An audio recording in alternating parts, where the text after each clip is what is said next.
Seniors. Good afternoon, ladies and gentlemen. Welcome to football action here at Bushnell Prairie City High School. On a little early today for the JoJo's pregame show, as Chris and I are here for the Freeport Bushnell Prairie City football action, but it is senior day here in Bushnell, Chris. Yes, it is, and nice sunny, albeit pretty windy Saturday afternoon, and as they are going through the seniors right now. First year of football.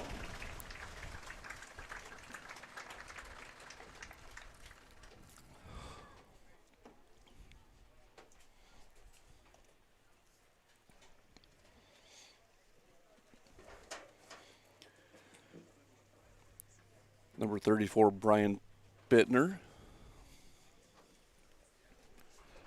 Of course, number 20, Jacob Brown.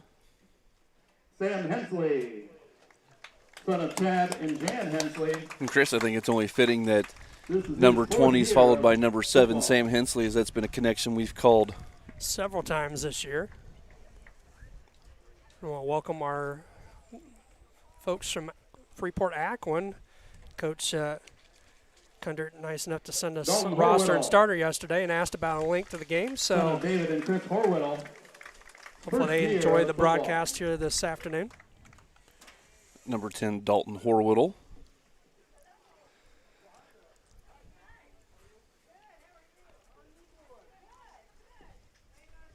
Keith Hoyle, son of James Hoyle and Heather Havens, in his second year of football. And Dalton's going to be followed by number 62, Keith Hoyle.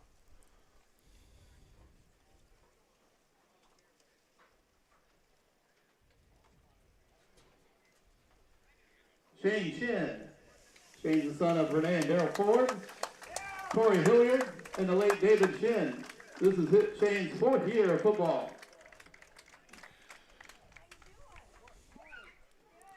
And number 42, Shane Shin.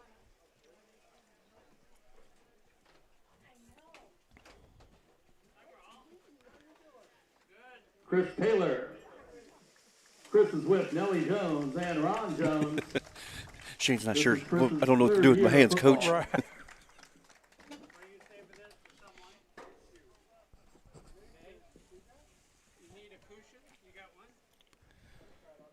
Number 60, Chris Taylor.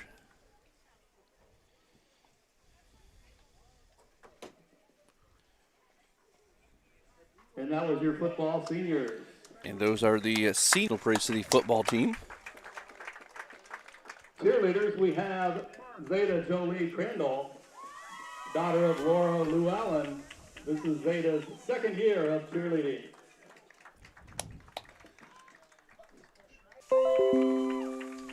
Emily is the daughter of Eric and Haley Hickenbottom. This is Emily's first year of cheerleading. Emily Hickenbottom.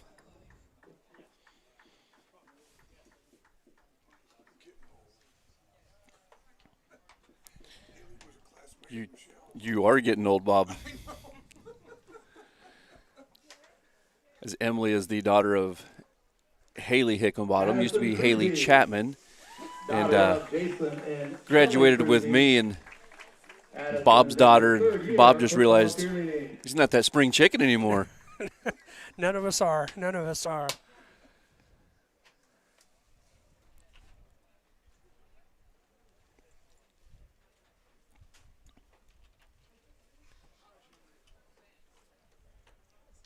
And Olivia Raymond.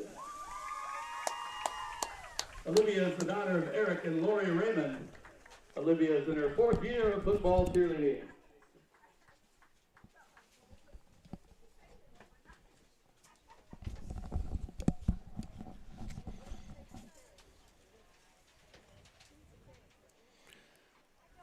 After Emily Hickenbottom, we had Addison Cruzy, and then followed up by the last senior cheerleader, Olivia Raymond.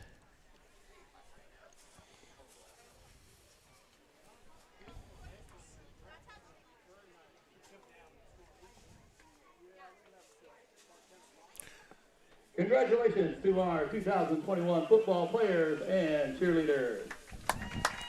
And that is the 2021 Spartan seniors for their cheerleaders and the football team. Chris, we see the marching band coming out with their snazzy uniforms today. Yeah, the recently purchased uniforms, very nice, and that blue really pops on a bright sunny day here this afternoon.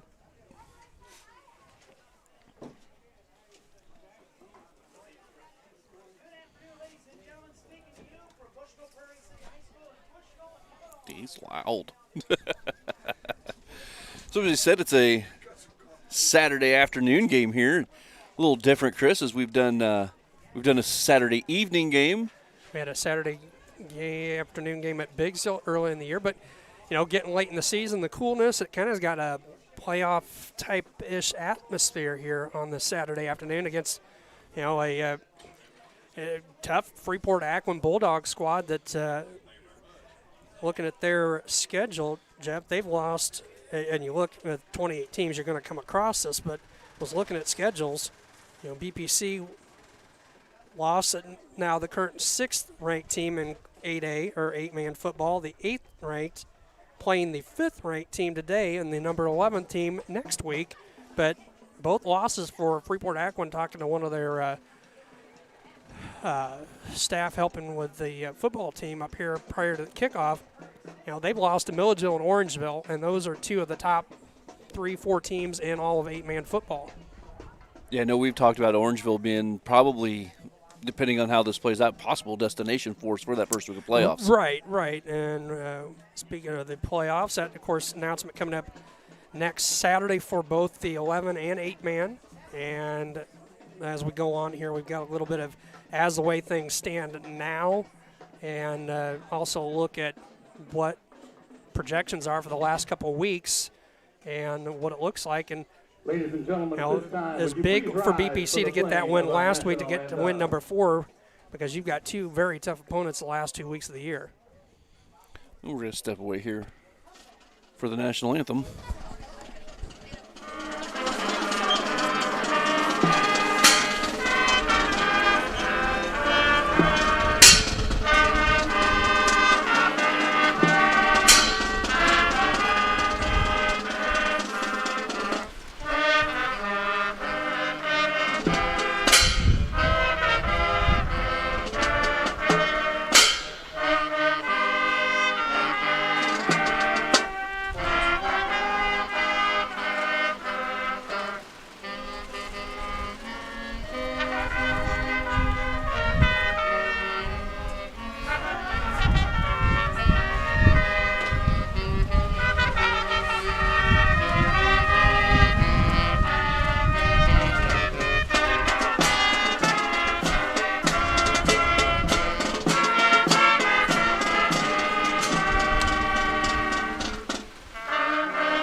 The Spartan marching band there with the national anthem, and if I'm not mistaken, Chris, they're going to pop right into the fight song.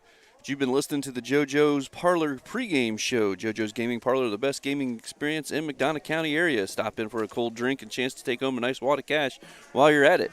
Also on game nights or game days as it is today, check out the TSSR Game Time Live presented by MDH Events live on the big screens. Come join your friends at JoJo's, located at 776 North Cole Street, Bushnell, to cheer the Spartans on to victory. So Spartans come in 4-3, and as we've talked about, it's no easy road ahead of them, as today Freeport comes down, and as you said, their 2 losses were to top 5 ranked teams.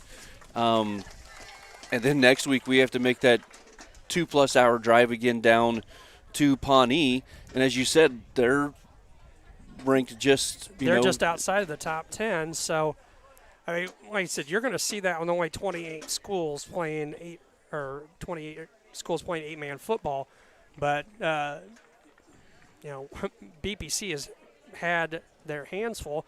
And outside that Peoria Heights loss, all 2 highly ranked teams on the 3 losses to this point this year. And this is going to be one of those games to where, as I talked with Coach Roddice earlier this week, watching him on film, he has a game plan. He knows what they should be able to do or what they want to do to shut this team down. And what I was just saying with one of the parents of a couple of the football players before I came up here is the boys got to execute that. You can't be having the arm tackles or trying to tackle high today, or it's just not going to go very well for the Spartans. No, because you're looking at Evan Brogue, running back for the Bulldogs. He's got 18 touchdowns and 894 yards this year, and you got their tailback, who I heard is out, Luke King, but they can run it well, and at times when they've needed to, they've been able to throw the ball pretty well, this Bulldog squad. Well, you've been listening to the JoJo's Gaming Parlor pregame show, and we are set to go here as they've got 12 minutes on the clock. Bittner's bringing the ball out to the 40-yard line, and we are going to be set to kick it off here to start the show.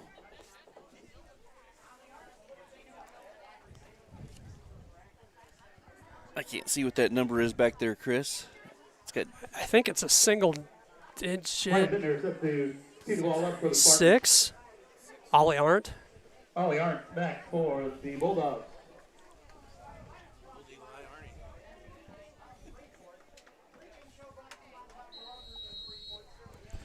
And Bittner's kick going to be a little squib kick short, but it's going to be fielded. Nice little, not a bad idea there to start the game. No, a little hole right where he kicked it. 55 on the football. Abbott Thurman, junior, for the Bulldogs. They'll have it 1st and 10 from their own about 46. Yeah.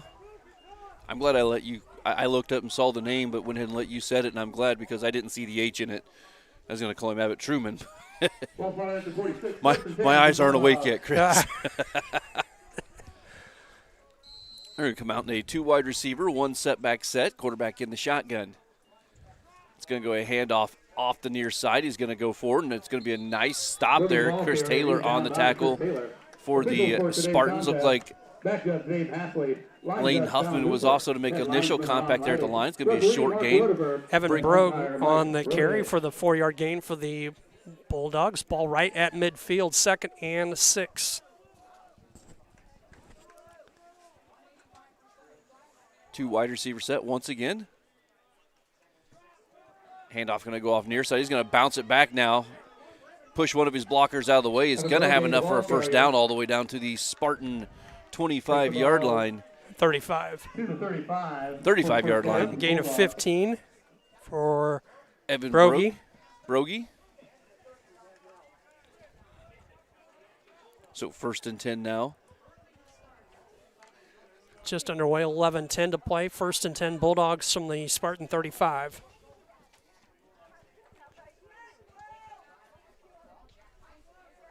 Going to fake the handoff. Ball on the ground, picked up by the Spartans, and he's going to turn it down. Ben Powell picks up the fumbled handoff, and he's down to the 5 and in for the touchdown as he gets tackled from behind. Big play for the Spartans. 61 yards. I see the mark beanbag, it looks like, or something at about the 39. So we're going to call it a 65 yards unofficially on the fumble return for Ben Powell. Looked like they were trying to do a little read play, and the quarterback tried to pull it, and the ball just fell between him and the running back, and Ben Powell just picks it up and scampers 65 yards down the field. 2-point conversion here for the Spartans, something that we saw them have a lot of problems with last week. It's going to be a toss pitch to Powell to the right side. It's going to be close, but it's going to be no good. And once again, I think that's about 5 in a row now that the Spartans have not completed. But with a big turnover and the big score here early for the Spartans, 6-0, 10:51 remaining in the first quarter. MDH has committed to having a top-notch OB-GYN unit. The new facility, the Dolores Cater Schweitzer Women's Center, this is a quality facility that the patients need to match the quality of care. And then we also have a new clinic, which is state-of-the-art. And here at McDonough, we have a team. And everybody feels like they're a part of the successes that we have. We have a strong team in our office and in labor and delivery. You will get the best care at McDonough District. And we're back here at Bushnell Prairie City High School. 6-0 to score. Spartans score on a scoop and score by Ben Powell from 60 yards away. Makes the score 6-0. Spartans have it teed up here on the 40. 10:51 into the first quarter. Or 10:51 remaining into the first quarter. Ollie Arndt back deep. Bittner's kick this time going to go deep down the field. Going to be caught at about the 17-yard line. Arndt going to take it up the far side. He's going to get hit and wrapped up by a whole group of Spartans. I'm not for sure who the first one was in on the tackle. Looked like number 22, Dalton Huffman, jumping up off the bottom of the pile. So the Bulldogs will take over 1st and 10. Ball on their 39-yard line. Nice quick start for BPC there on the fumble return. And let's see if the Bulldogs and the Spartan defense can do here on the second offensive set for Freeport Aquin.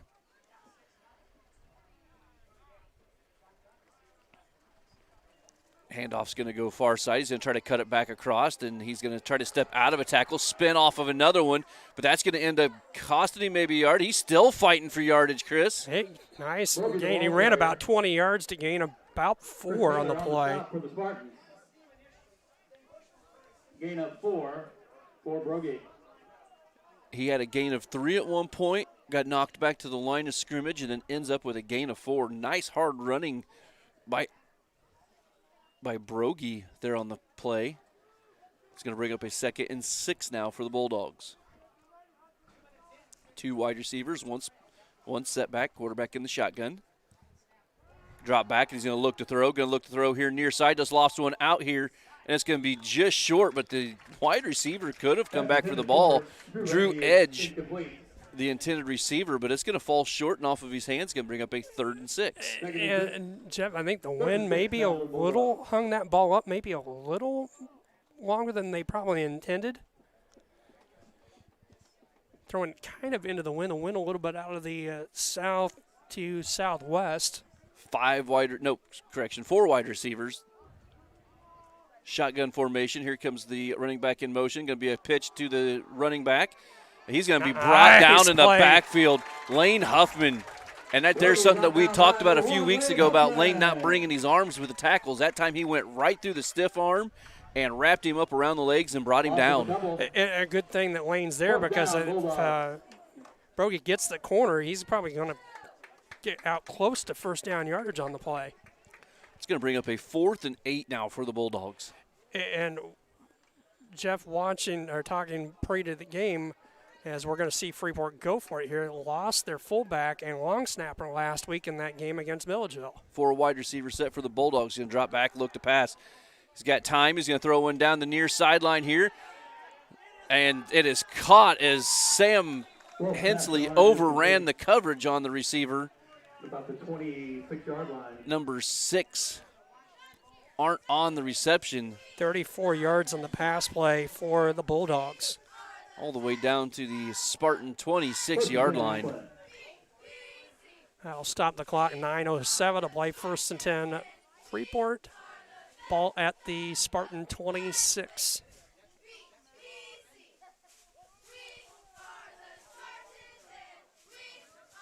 You're going to spread it out again. 4 wide receivers.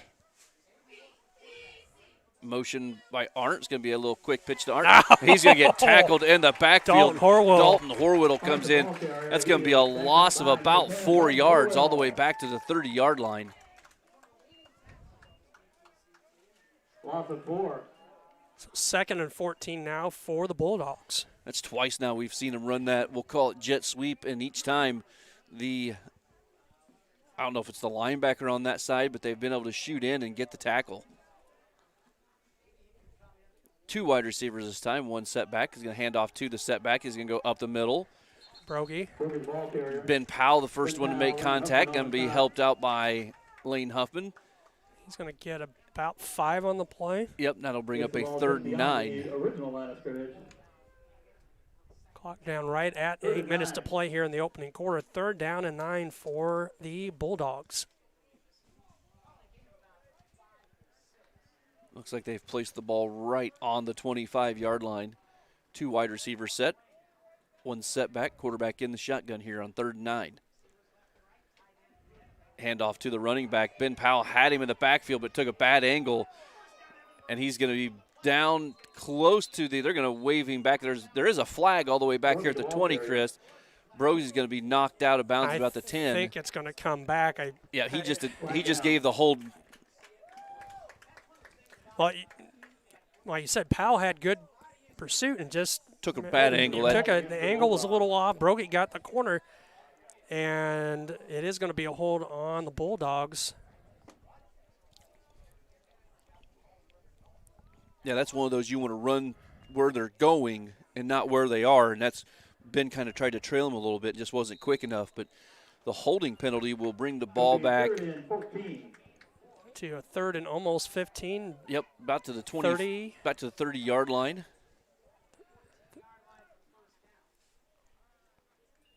Going to drop back. Going to be a quick pass here. That's a live ball. That's a live. Oh, they're going to call it incomplete.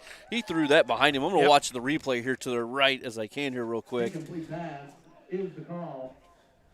Yeah, that is definitely a backwards pass. That was a live ball. Because he stepped back at about the 35 and threw it, and the ball went back to about the 36, 37-yard line. Yep. So big stand here, hopefully, for the BPC defense, 4th and 14. Second 4th down we've seen today, or seen this drive, actually, for the Bulldogs. 2 wide receivers, split backfield for the Bulldogs. Going to drop back, going to look to pass, going to throw one over the middle, wide open wide receiver, but he's going to be brought down short of the first down. So number Jack Hively, number 12. I was trying to find the number 12 on the varsity side, but it'll be a turnover on downs. Spartans defense able to stop them on the second 4th down of the drive. Well, 7:22 to play here in the first quarter, and we get to see the Spartan offense on the field for the first time. And they're leading 6-0. Yes. Spartans come out, split backfield, 2 wide receivers set. Handoff to Ben Powell off the right. He's going to try to cut it back upfield, and he's barely going to get back to the line of scrimmage. Well, he's lucky at that point because Freeport had some good penetration there. It looked like maybe going to be a loss of a couple. It is going to be no gain. 2nd and 10 for BPC.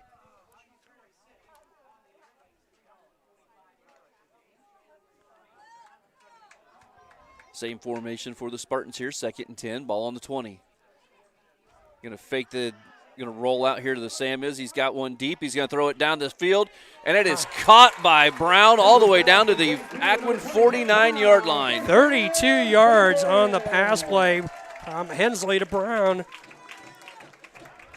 You know, that connection was a little off last week. Didn't have the performances we're used to, but here on their first offensive possession of the game, connected right away. A big first down. Also gets them a lot of separation. Snap to Hensley, going to pitch out to Powell, and Powell's going to get it up across the 47 down to about the 46, gain of 2. Drew Agee on the tackle, along with Evan Brogy. Evan Brogy in on that stop for the Bulldogs. Gain of 3 for the Spartans. Just right around the 6-minute mark here in the first quarter. 6-0 to score. Your Spartans on top. Split backfield, 2 wide receiver set. Hensley in the shotgun. Going to drop back, going to look to pass, got time, throws out in the flat, and it's going to be intercepted. The intended receiver was Horwittle, and he slipped down on the play. And Brogy just went right over the top of the fallen down Horwittle and picked it off. Yeah, dove over the top. That was a good catch, too, and that wasn't an easy interception to do, as he was fully extended on the catch. So the Bulldogs will have it 1st and 10 from the 39. I tell you what, that wasn't a bad play. Sam had plenty of time and actually had Dalton cutting to the sideline open. He just fell as the ball got there. So the Bulldogs come out 1st and 10, ball on their own 40, about their own 39-yard line actually. Going to drop back, going to look to throw. He's going to look to throw here in the flat. Wide open is number 90 once again. Hensley's going to tackle him all the way down, but not before he gets down to the 36-yard line of the Spartans. 26 yards on the pass play. Drew Edge on the reception. And he is a big man, young man. 6'2", 245-pound senior.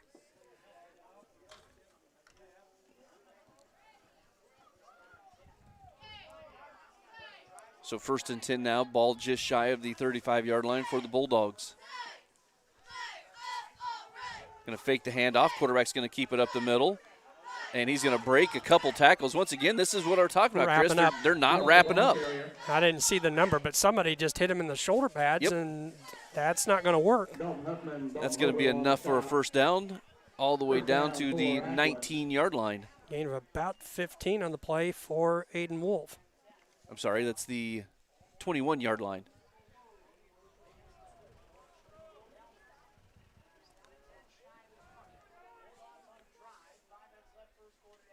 Drop back, and a look to pass here on first down. Going to throw it over the middle towards the end zone, and that's going to be caught, and a touchdown for number 6, Ollie Arndt. For a touchdown. That'll make the score 6-6 now, 4:53 remaining in the first quarter.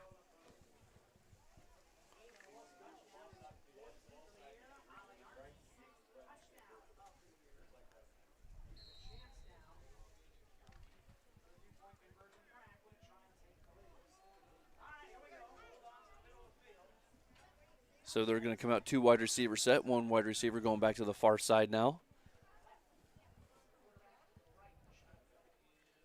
Going to drop back, look to pass here, looked like a quick slant. See, there's another one right there. We almost messed that up. Taylor with a huge hit, but didn't wrap up on the play. Yeah, no wrapping up at all, just hitting with the shoulder pad and pushing him down. Luckily, he hit him hard enough, but the 2-point conversion is no good. 6-6 score here from Bushnell Prairie City High School.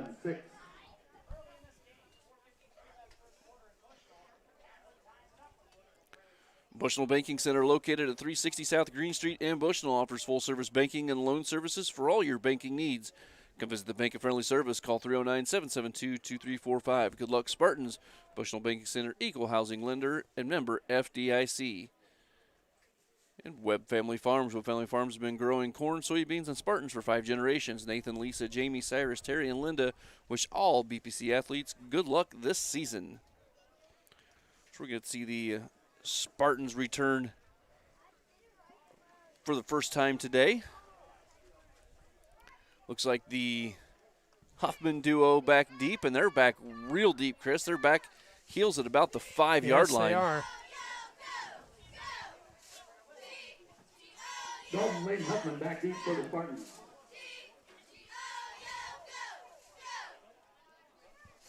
Lots of opening there between the 35 and the 10.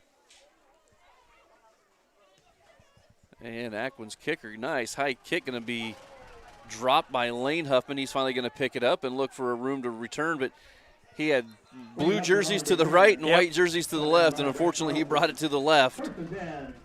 It'll be 1st and 10 Spartans, ball at about the 16-yard line. So it'll be the second offensive possession for BPC.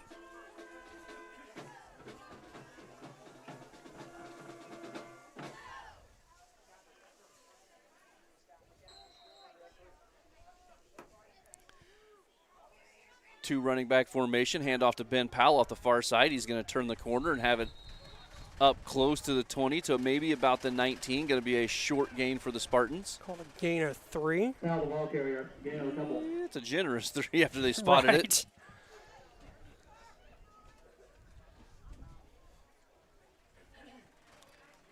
4:20 here in the first quarter. 6-6 the score from Bushnell Prairie City High School here on Senior Day. 1 wide receiver this time here to the near side. Split backfield. Handoff's going to go to Dalton Horwittle. He's going to follow his blockers, but he's going to get it across the 20 where he's finally going to get spun down, so maybe a gain of 1.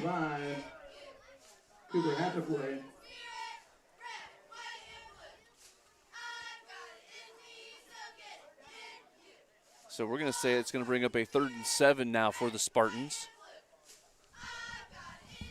Ball on their own 20-yard line.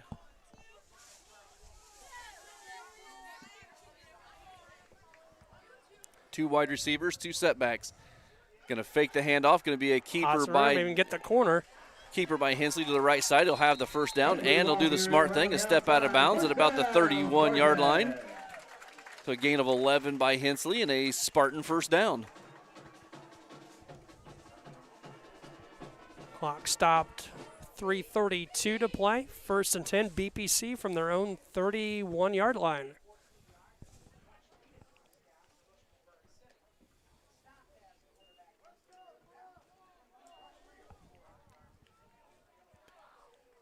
Handoff this time to the near sideline with Dalton Horwittle. He's going to break one tackle and finally get drugged down at about the 40.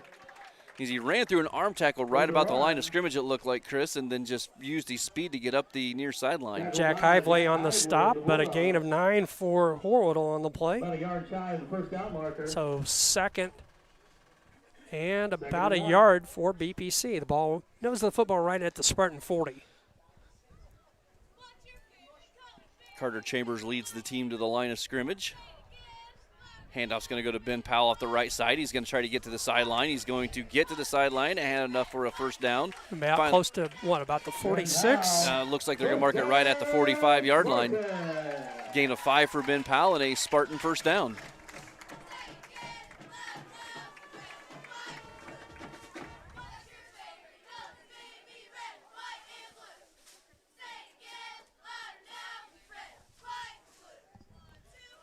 One wide receiver, split backfield. Hensley's finally going to hand off to Horwittle off the near side. He's going to cut it outside. He's going to have a gain of about 6, it looks like, as he's going to get it across the 50 to the 49. Yeah, we're going to call it the 49-yard line. It'll bring up a 2nd and we'll say a long 4 for the Spartans. Hively and Hathaway on the stop for the Bulldogs. Ball just inside of Bulldog territory. Handoff to Ben Powell off the right side. He's going to be close to the first down. He's going to get held up. He's going to be about a yard, maybe 2 yards short, it looks like. Gain of 3. We're going to call it a 3rd and 2 now for the Spartans. 2 yards to go for BPC. Clock down to minute 45 and counting here. First quarter, 6-6 ball game between the Spartans and Bulldogs. One right receiver to the near side. Handoff's going to come here to the near side. Dalton Horwittle is going to break a tackle, cut it outside. He'll have enough for a Spartan first down, all the way up to the Bulldog 40-yard line. Horwittle powers his way to the 40-yard line. A gain of 7. I tell you what, though, he did a good job because that play was broken in the backfield. And he was able to just, I don't know how he escaped the would-be tackler there. I don't either. I was just going to say that. It looked like, a great run there because it looked like maybe a loss or no gain. He turns it into 7 on a first down. Fumbled snap over Hensley's head, and he does a good job this time of falling on the ball. It's going to be a loss all the way back to about the 47. I think you're 48. looking at 48 maybe. Yeah, you're looking at the 48-yard line here. That's a huge loss, 2nd and 18. That's twice we've seen that. We saw that once last week, and we see it again this week. I don't know if it's – the snap didn't look that high. No. Handoff's going to go to Ben Powell. He's going to cut it up the middle. He's going to get back about 3 of those yards. So it'll bring up a 3rd, and we're going to say 15. Might be the last play of the quarter. Clock down to 28 seconds to play. Nope. I think he wants to throw here on 3rd and 15. He wants got the wind behind him. Yep, got the wind behind your back. You might as well use it. 6-6 ball game. Well, maybe they are just going to let it run down. Now the clock down to 10 seconds, and BPC looks to be in no hurry to get a playoff. Nope, they ran out there, but then the coach yelled at them, and they all turned and looked at the clock. So that's going to bring the first quarter to a close. Tight contest here from Bushnell Prairie City High Schools. It's Spartan 6, Bulldog 6. Well, we were camping, and then I got a phone call from my neighbor and said that we got hit by a storm.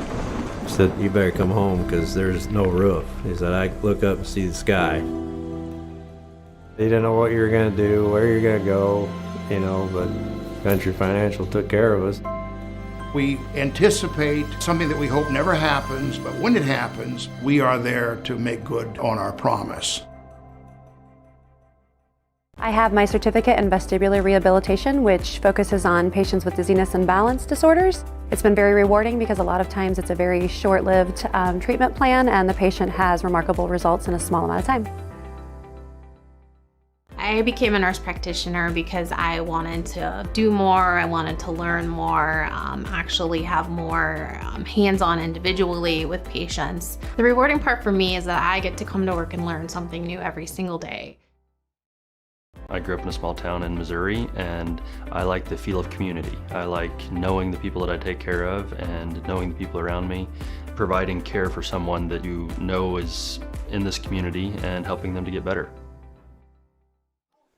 And we're back here at Bushnell Prairie City High School to start the second quarter. 6-6 the score. Bushnell's looking at a 3rd and 15, ball on the Bulldog 45-yard line. Going to fake the handoff. He's going to roll back to the far side, but bunch of white jerseys. They saw that one coming all the way, Chris.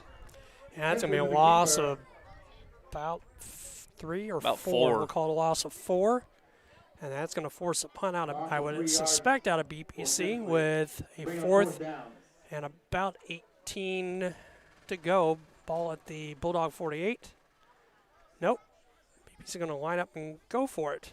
So you see 22 checking in the ball game. Dalton's checking in as the punter. Yep, so there we go.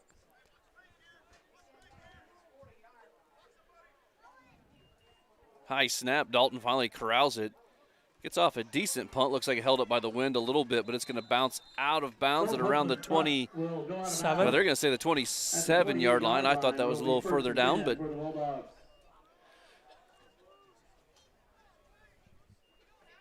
so the Bulldogs will take over 1st and 10. Ball on their own 27-yard line. 6-6.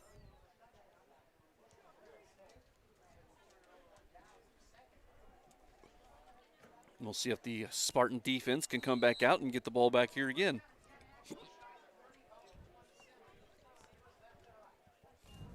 Going to be a handoff here to the near side. He's going to bounce off a would-be tackler. Brogy. And he's going to be down the near sideline here. He's going to cut it back. Huffman's finally going to, he's going to get just shoved off of him. Brogy, the ball carrier. And that there is a pure example of why you cannot tackle with your arms, because when you're a smaller back, you're just going to get tossed off of you. 34 yards on the gain down to the 39 of BPC. 1st and 10 now. Bulldogs on the Spartan 39-yard line. And what should have been stopped after about a 4-yard run turns into a 34-yard gain. Yeah. I said, we've seen some examples here of how you've got to wrap up on some plays by this BPC defense. Quarterback's going to keep it. He's going to go up the middle. And that's Wolf. Wolf with the keeper brought down. He's going to have it for a gain of about 8. Horwoodle in on the tackle.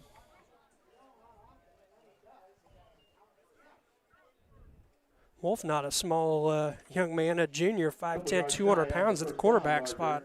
2nd and 2 for the Bulldogs.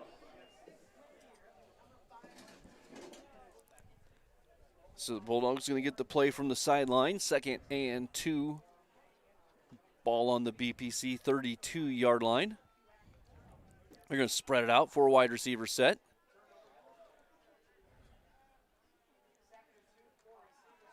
Going to throw to the flat.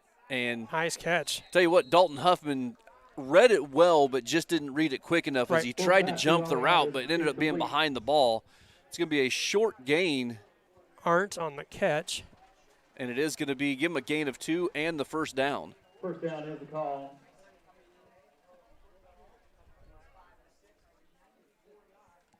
Ball spotted at the 30-yard line. Wolf 5 of 7, 93 yards here in the first half for the Bulldogs. They're going to spread it out once again. 4 wide receiver set. Oh, now you got 2 people in motion. You got to throw those flags. I was going to say somebody's got to throw a flag.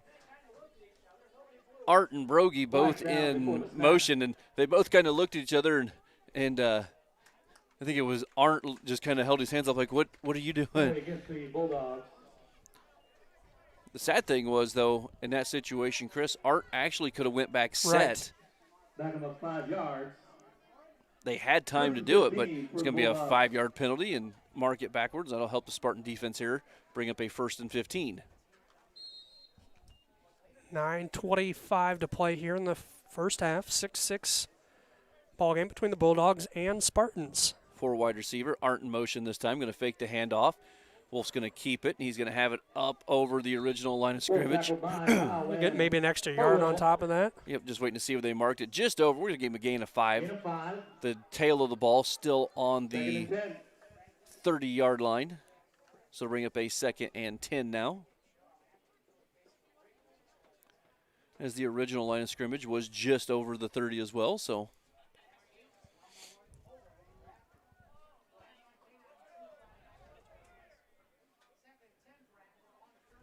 Snap to Wolf. He's going to hand it off up the middle. The number 20, Brogy, kind of waits and kind of danced in the hole a little bit and was able to escape the first tackler, but then brought down after a gain of looks like about 4. It'll bring up a 3rd and 6. Gain of 5 for Brogy. So it's going to be a 3rd and short 6. Yeah, the ball's right on the 25-yard line. He has to get it to just about the 19, just about the 19.5-yard line for a 1st down. So we'll call it 3rd and a short 6 for the Bulldogs. Going to look to pass here. Going to look to throw over the middle. Has a receiver open. Arndt. And a great catch once again by Arndt as he extends his hands up over the top and is able to bring that catch in for the touchdown. 25-yard touchdown pass for 82 yards receiving for Arndt. 6'3", 175 pounds, and he needed about every bit of that 6'3", but a beautiful catch, and the Bulldogs take the lead 12-6. Yours must be shortening an inch. Mine says 6'4". Yeah, my roster says 6. I double-checked. Handoff going to be faked, and it's going to be Direct kept by snap number Hively. Number 12, Hively. On the run. Hively in for the 2-point score. So the 2-point conversion is good. That'll make the score 14-6 here from Bushnell Prairie City High School. 8:02 remaining in the half. You know, you see fires on TV all the time. You don't understand what the families are really going through until you've lived it. The day before the fire, life was good. We went to bed, we woke up, and we had nothing. If it was not for Country Financial, we would still have nothing.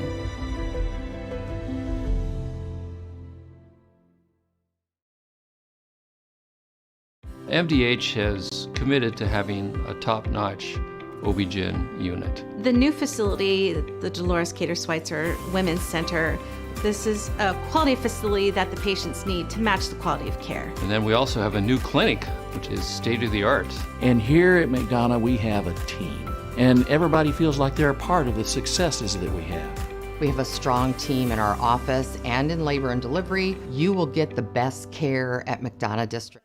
And we're back here at Bushnell Prairie City as the Bulldogs have it teed up to kick off.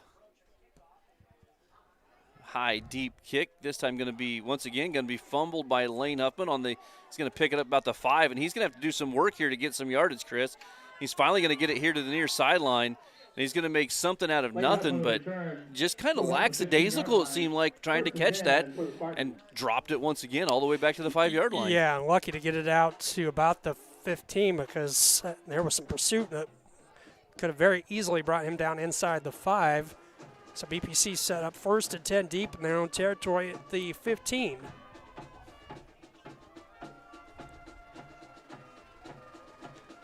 So Spartans 1st and 10 deep in their own territory. 1 wide receiver, 2 setbacks. And it's going to be, Dalton Horwell does a good job of even coming up with that handoff as the snap was fumbled, the handoff was fumbled, but Dalton was able to hang on to it and get a gain of maybe 1. Gain of 1 for Dalton Horwittle. So 2nd and 9 for BPC. The ball at the Spartan 16.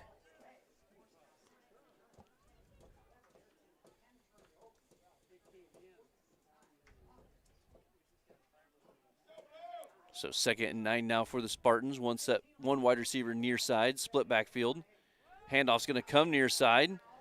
Powell's going to cut it out and then cut it back in. Now he's going to spin off a tackle and dive forward, and he's going to get it up close to a first down. Going to be short by about a yard. Give Powell a gain of about 8. Nice job, and good job keeping the balance on the play by Ben Powell.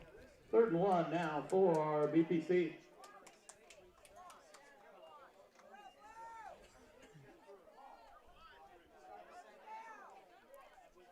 Offset I formation for the Spartans.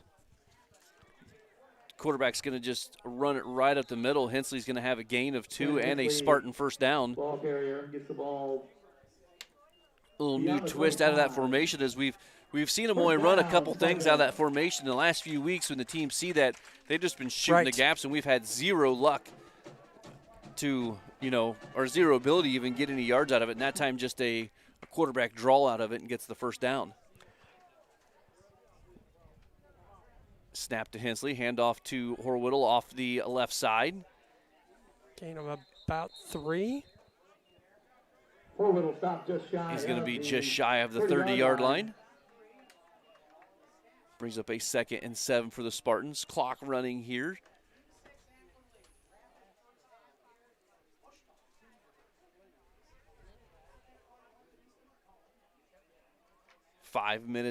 Six minutes to go here in the first half.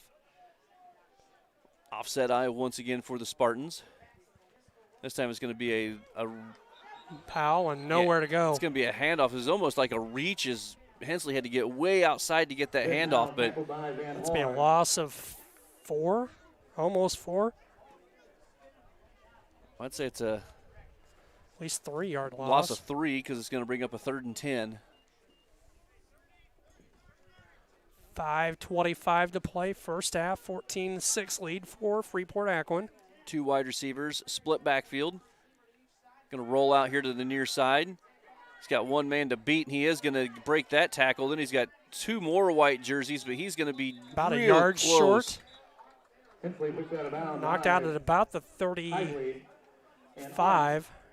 Hively in on that stop for the Bulldogs. It's going to bring up a 4th and inches here for the Spartans. 5:09 on the clock.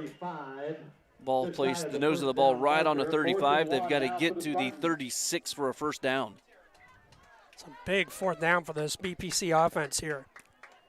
I see Huffman staying here on the sideline, so they're going to go with the offset power I here on 4th down. Direct snap. Hensley's going to take it right up the middle, and he's going to reach out with the ball. With a reach, that should be a first down because he wasn't on the ground yet. Ball carrier right up the middle.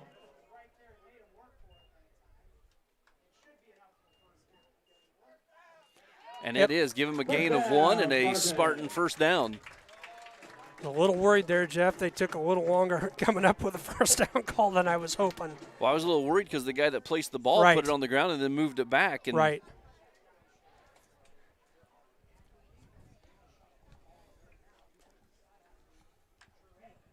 We've talked about, teams having good nose tackles, and there's a 310-pound nose tackle out there for the Bulldogs. Right. Going to fake the handoff, going to roll out, going to throw one deep down the field got to Brown. He's back. got open, and he drops it. Had to come back a little bit, but he didn't have to change his route too much. It was actually what we see like on the, in the college and pros of that back shoulder throw that makes him slope a little bit. He just slowed down. The defender ran past him and just let that one get into the difference between the catches there is Brown let that one get into his shoulder pads and it bounced away, where you've seen Art catch everything with his hands today. Yep. So that'll stop the clock with 4:23 to play. 2nd and 10 for BPC from their own 36. 2nd and 10, 3 wide receivers near side, 1 up by himself. Going to roll out under pressure. He's going to have to do something here. He's finally going to break out, going to run it himself, take it to the far side. Gain about 4. Tackled by Cooper Hathaway. Going to have it across the 40. Ball at the 40. Almost gain of 5 on the play. 3rd and 6. We're going to say a 3rd and 6 here, and the Spartans are going to take a timeout. 3:57 here in the first half. 14-6 the score. Bulldogs on top of the Spartans.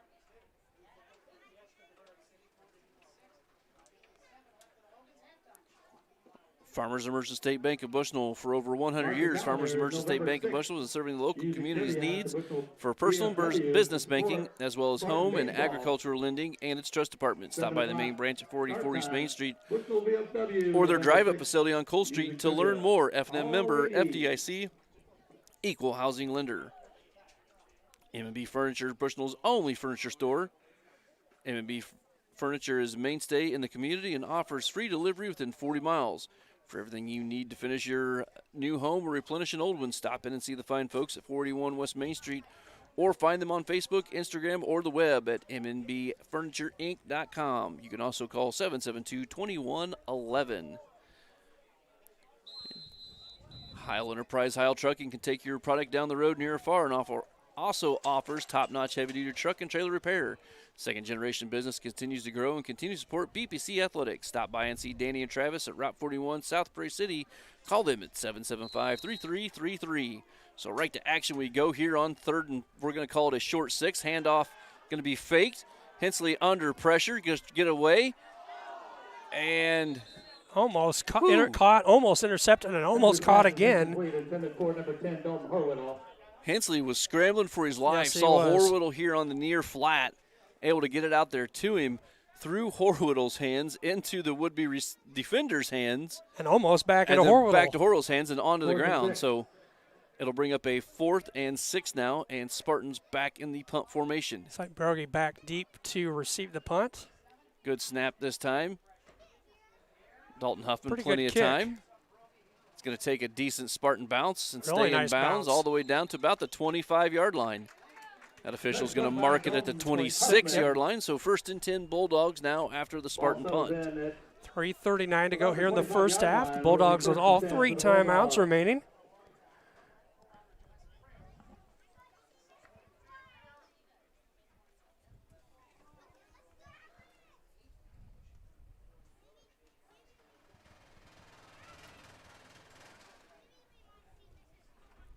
So 14-6 the score here, Chris. This is where the Spartan defense needs to get a hold. Right. It's one thing going in 2 scores down or 1 score down, but it's another thing being 2 scores down. Yeah, and a big stop here because you start with the football in the second half. It's going to be a handoff here to the near Broggie. sideline. Hensley's going to do a good job. They're going to make him spread the ball or spread the field out. Powell in on that stop as well for BPC. Minimal gain. We'll call it 2 for Broggie.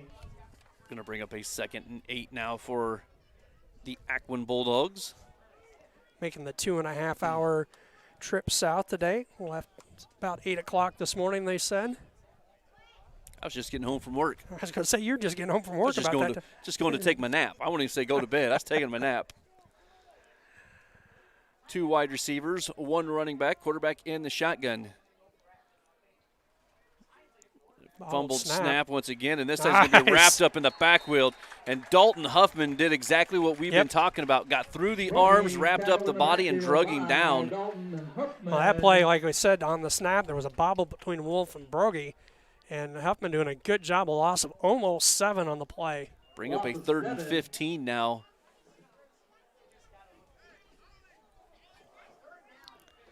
So this is where the Spartan defense, though, has had some issues, is on these third and 4th and long plays. Good first down, good second down, then give up a big play. This is big with 2:15 to play here in this first half. 4 wide receivers set for the Bulldogs. Shotgun formation. He's going to drop back. He's going to look a little wheel route, throws it over the middle, and it's going to be caught, but it's going to be short of the first down by about 2 yards short of the first down. Broggie on the catch. Bring up a 4th and 2. Yep. Just shy of the first down marker. It'll be 4th and 1 now for the Bulldogs. I think they're going to go for it here, Chris, on 4th and 1. 1:48 remaining in the first half. And they are going to come out. We saw number 90, Drew Edge, check in here. Be a handoff up the middle. Spartans are going to wrap him up, and he's going to be short. Yep. He's not going to get it. They're marking him. Oh, wow, this official down here is marking him. It's going to be close. I thought initially. Oh, they gave him the first down. They gave him a very generous spot, man. First down is the call. That'll stop the clock continuing to tick down. 1:10 to play in the first half. Initially, the first hit, didn't think there was any way he was going to get it, and then that's a little bit of second effort, but I'm surprised that we didn't see a measurement on that play. I never saw the ball get across the line. It dropped short and then right on it, like you said. But so they're going to spread it out here. 4 wide receiver set with under a minute to go. Look to pass. He's going to be under pressure. He's finally going to pull it down, bring it up the middle. Poor angle tackles by the Spartans once again. He's out at about the 47, 48-yard line. 17-yard gain. First and 10 for Aquin. It's going to be a 17-yard gain for Wolf.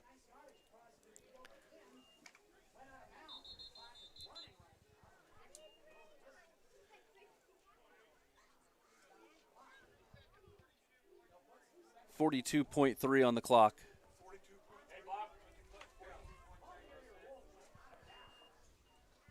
So the clock going to be reset to 42.3. As Wolf ran out of bounds. 14-6 lead for the Bulldogs. First and 10 here for the Bulldogs. They're going to spread it out again for a wide receiver set. Going to drop back, look to throw, throws it here in the flat. Oh! Dalton Huffman, good defense there. Once again, he jumps in front of the route, able to, I don't know if he was able to knock the ball down or at least get in the way. I don't think I saw much movement on the football. I think he just got in the way of the intended receiver and blocked the vision a little bit. Dalton comes up with that. He's got pretty much green turf all the way in front of him.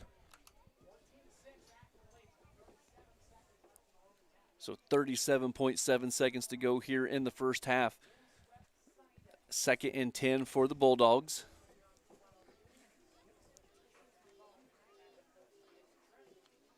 They're going to spread it out. 4 wide receivers once again.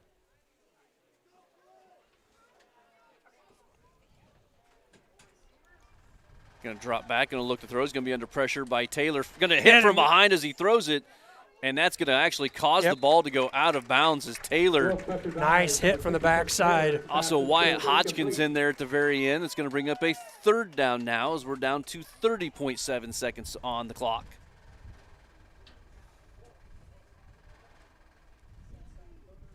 Taylor just a half step too slow. That's one of those, he gets there a half step quicker, and that's a fumble as he's going to hit him. That ball's going to come loose.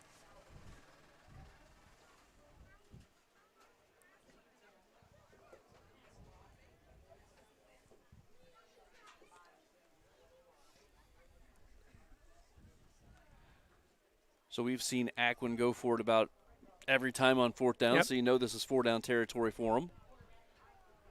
4 wide receivers once again.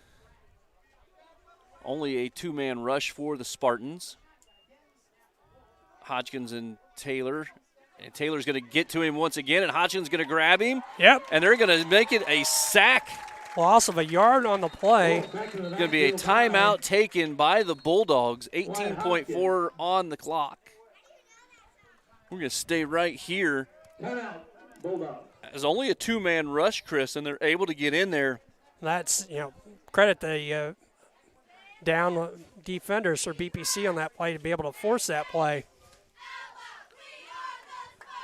McDonough District Hospital Athletic Trainers and MDH Rehabilitation Center with locations in Bushnell and Macomb provide expert help to Spartan student athletes and prevention, care, and rehabilitation of all athletic injuries. Learn more at mdh.org.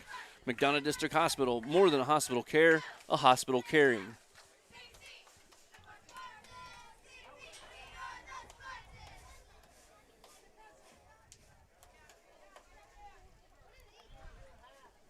So Bulldogs take a timeout, 18.4 on the clock, 4th and a long 10. Yeah, I'll call it a 10 1/4 maybe. Down marker just on the far side of the marker on the far side.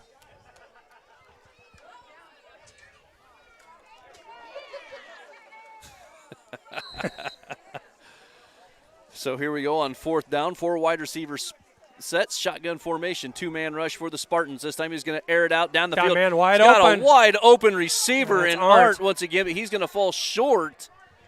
That's going to be 9.2 seconds on the clock.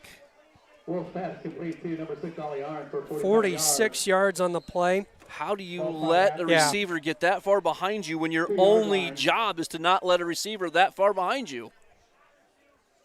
And they're going to take a timeout. 1st and goal for Freeport at the Spartan 2. So we called it there just a little bit ago. You do very good on 1st, 2nd, that time even 3rd down, and just give up a huge play on 4th down. Yeah, and you've got the momentum going your way. And now Aquin in a spot here to possibly tack on another score and go up by 2 scores right before halftime. And it wasn't like he ran there was any confusion on the route. He ran just a fly pattern down the far sideline. Yeah, and good job by Wolf putting it in there. But, yeah, you can't let a receiver in that situation get that far downfield beyond your defensive backs.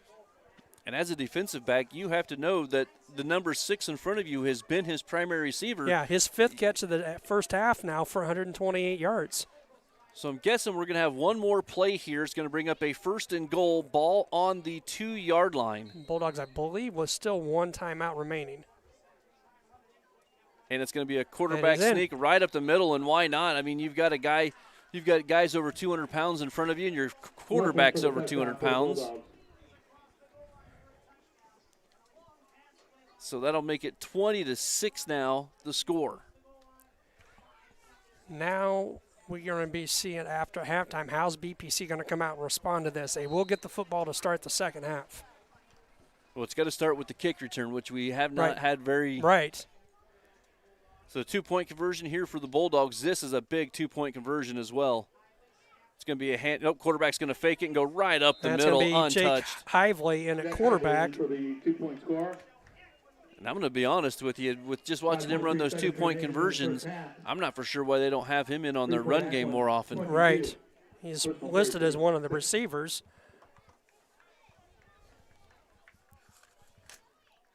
So 22-6 the score here from Bushnell Prairie City High School. 9.3. Is that 9 or a 5, Chris? I've got 5.3. With where the goalpost is, it looks like a 9. So 5.3 seconds remaining on the clock. That'll be enough for the kickoff. So, you know what? Why not just return this one for a touchdown, then we'll get the ball back at halftime. I would love that. Get this back to a 1-score ball game for BPC. I mean, we saw it last week. We ran the clock down like this, scored just before half, and then we kicked it off to them to run out the clock, and they returned it for a touchdown. Right. So why not? We've seen it happen. Why not us? Yes, absolutely. But as we said there just before, right after the score, it all's going to start here with the kick return. It's going to start with the catch. And you see Huffman squared back inside their own 5 again. Number 22, Dalton Huffman, back deep for BPC.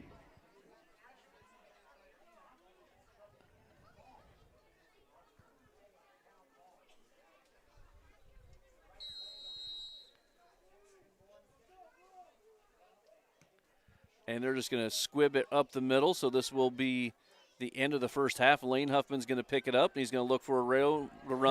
He's going to cut it through. He's up the middle of the field. He cuts it outside. Hey, Chris, here we go. Hey! He's got one man to beat. I don't know if he has the speed to do it, though. The 20 finally pushed out of bounds. Whoo! If that happens, you better go play the lottery or something tonight. Wow. Wow. Well, some excitement there to take us into halftime. The score 22-6 here from Bushnell Prairie City High School on senior night. The Bulldogs on top of your Spartans. We're going to step away for a little bit, run a few ads, and come back, and Chris will have some stats for you. I have my certificate in vestibular rehabilitation, which focuses on patients with dizziness and balance disorders. It's been very rewarding because a lot of times it's a very short-lived treatment plan, and the patient has remarkable results in a small amount of time. I grew up in a small town in Missouri, and I like the feel of community. I like knowing the people that I take care of and knowing the people around me, providing care for someone that you know is in this community and helping them to get better. And we're actually back here a little sooner than I was expecting, as producer Kenny lets me know we're going to come back and give you guys the opportunity to watch the cheerleaders perform their halftime performance dance.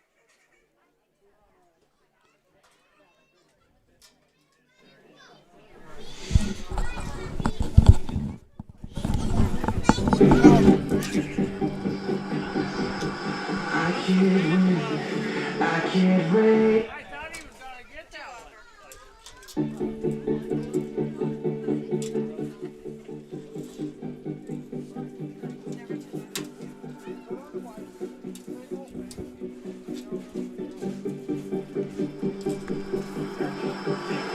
can't wait. I can't wait. I will never win this game without you, without you, without you, without you. I am lost, I am vain. I will never be the same without you, without you, without you, without you.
Little senior send-off there for the Spartan cheerleaders.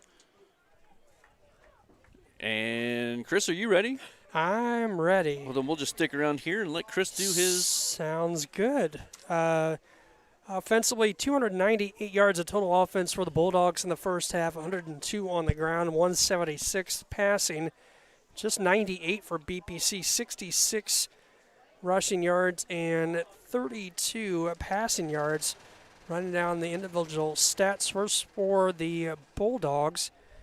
I got Aiden Wolf unofficially 6 carries for 46 yards and 1 touchdown. Brogy, 10 carries. Evan Brogy, 10 carries for 60 yards unofficially. And Aiden Wolf, 8 of 12, 176 passing, 2 touchdowns. Ollie Arnett, 5 catches for 128. And a couple of scorers. Jack Hively, 1 catch for 10. Brogy, 1 catch for 12. And Edge, 1 catch for 26. 22-6 here at halftime in favor of the Bulldogs. BPC got Ben Powell, 8 carries for 22 yards unofficially. Dalton Horwittle, 6 for 27. Sam Hensley, 7 for 17. Hensley, 1 of 3 for 32 yards and 1 interception. And Jacob Brown, the recipient of the 1 catch for 32 yards for BPC. 22-6 again here at halftime in favor of the Bulldogs. BPC getting on the scoreboard first. Just a couple of minutes into the contest, Ben Powell on a 65-yard fumble return for the touchdown. The run failed 2 minutes, like I said, 10:51 left in the opening half. BPC on top 6-0. It was Freeport Aquin answering back. Wolf to Arnett, the first of 2 pass completions for that duo for a touchdown. That one 21 yards. The pass failed 6-6 at the end of one. That score coming with 4:53 left. 8:02 to go in the first half. It was Wolf to Arnett again, 25-yard pass. Highway run, 14-6 for the Bulldogs. And then with 5.3 seconds to go, it was Wolf on a 2-yard run, Highway run, 22-6. Jeff, we talked before halftime, BPC defense has done good first and second downs. And then we got third or fourth and long. And that big 46-yard pass play on fourth down there late in the first half sets up that last score and takes a 1-score game to a 2-score game, 22-6 in favor of the Bulldogs. Yeah, when you look at everything on paper, the Spartans have they've played almost I won't say a perfect game. They've played a really good game. You take 3 plays out of this, and we're probably still looking at a 6-6 contest. What we've seen is something that we've talked about here over the last few weeks that has been a growing issue. Their tackling is not good. They are not wrapping up. They're trying to just use shoulder pads and arm tackle. Right. And these guys are too big to do that. Right. And we've seen that numerous times. In fact, we saw the one we had a third down looking for a fourth down stop, and he scrambles out 34 yards after being what should have been tackled after a 4-yard loss. Right.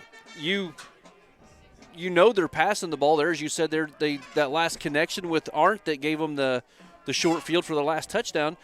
It's 4th and 10 with, I think there was 20-some seconds on the clock. You know they're throwing the ball, and this is your number 1 receiver. Just a lapse in, I don't know, just a lapse in what they're doing, and he just runs straight down the sideline. Right, and that's going to be big here in the second half. BPC wants to get, back into this contest. You're only down 2 scores, and we saw, a defensive score is all BPC got in the first half. But you've got to get something. I feel like you've got to come out and we've got to get something, I believe, on that first after halftime. We got to get some points on the board. You got to hope that, as soon as they scored that touchdown in the extra point to make it 22-6, that's deflating. Yep. The only thing you can hope is that when Lane returns that kickoff and he just got outran. I mean, the guy was faster than him and ran in front of mine. That's got to give you a spark knowing, hey, you know what? We're going to come right back out. We're going to do the exact same thing that we just did on this kickoff. And this is one of the things here that Coach Rades talked about last week after the game and then talked about with me on Tuesday when I came out and did the 1st and 10 interview with him. They can't get down when they get down by scores because you can score so quick in 8-man football. That's the key. 3-score game in an 11-man, you might be in some trouble. But as we've seen at times this year, points can happen in a hurry, and that's been the thing. We talked about it. We came out flat against West Central. We come out getting a hole at Peoria Heights. We get in a hole at Decatur Lutheran. You can't get down, and I want to say maybe hopefully it's a little bit of a blessing that you've got halftime here so we can come back out and kind of, we get the ball, start the second half, get that taste out of our mouth and giving up that score there to make it a 2-score game. And you were talking offensively and how, we don't have a lot of yardage, but I bet if you look at time of possession, we don't have a lot of time of possession with the ball either. No. And here's the thing, the Spartans have not. It's not like they're coming out and the offense just isn't working. They've had some good plays. Their run games are gaining about 2 to 3 yards a gain, it seems like. A couple bigger ones in there. We've had some open wide receivers that passes have been dropped. Yep. I mean, we had Dalton Horwittle fall down on one. The pass was intercepted. Yep. We had Jake Brown drop one, which would have been a huge catch. So it's not like Aquin's coming out and shutting us down. Everything that we're doing to ourselves at this point. Right, and you look at the amount of 98 yards, we're averaging about 4.6 yards per carry in that first half. And, I know Coach Rada said, believe with us last week, a little bit maybe when he talked to you in 1st and 10, that they wanted maybe to force the Bulldogs to pass. Well, they've had very good success at that here in the first half. Yeah, other than a few big plays, the Spartan defense has done very good today. And as, he talked with me on Tuesday, he's like, we'd like to shut down the run and make them pass. And we've seen them be successful with that up to the point to where it gets to fourth down, it seems like. Right. And like I said, unfortunately, we've seen that at times during the course of the year. And, you talk about the tackling. That's something that's got to get, here we are here halfway through week 8, and we're still talking about trying to make arm tackles. Got to stop making arm tackles. Got to stop just trying to put shoulder pads in them. Because we saw that on a handful of occasions there in the first half where if we don't arm tackle, don't try and hit them with a shoulder pad, we've held them in check, and yet they bounce things out on a couple of plays and turn what would have been a minimal game into some decent yardage. Well, Chris, we're going to step away here for maybe a minute or two and let producer Kenny run us some ads. 22-6 a score here at halftime, about 3 minutes away, about 6 minutes away back to go into live action. We'll be right back. Dry needling is where you insert a filiform needle into a muscle, a tendon, a ligament, sometimes a bone, and it promotes blood flow and circulation so that it heals that particular painful area.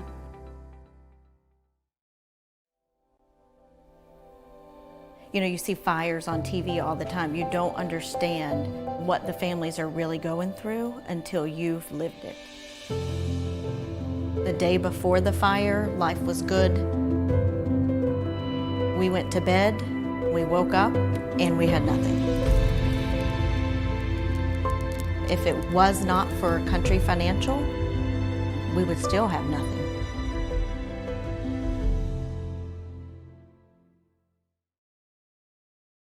MDH has committed to having a top-notch OB-GYN unit. The new facility, the Dolores Cater Schweitzer Women's Center, this is a quality facility that the patients need to match the quality of care. And then we also have a new clinic, which is state-of-the-art. And here at McDonough, we have a team. And everybody feels like they're a part of the successes that we have. We have a strong team in our office and in labor and delivery. You will get the best care at McDonough District. You see fires on TV all the time. You don't understand what the families are really going through until you've lived it. The day before the fire, life was good. We went to bed, we woke up, and we had nothing. If it was not for Country Financial, we would still have nothing.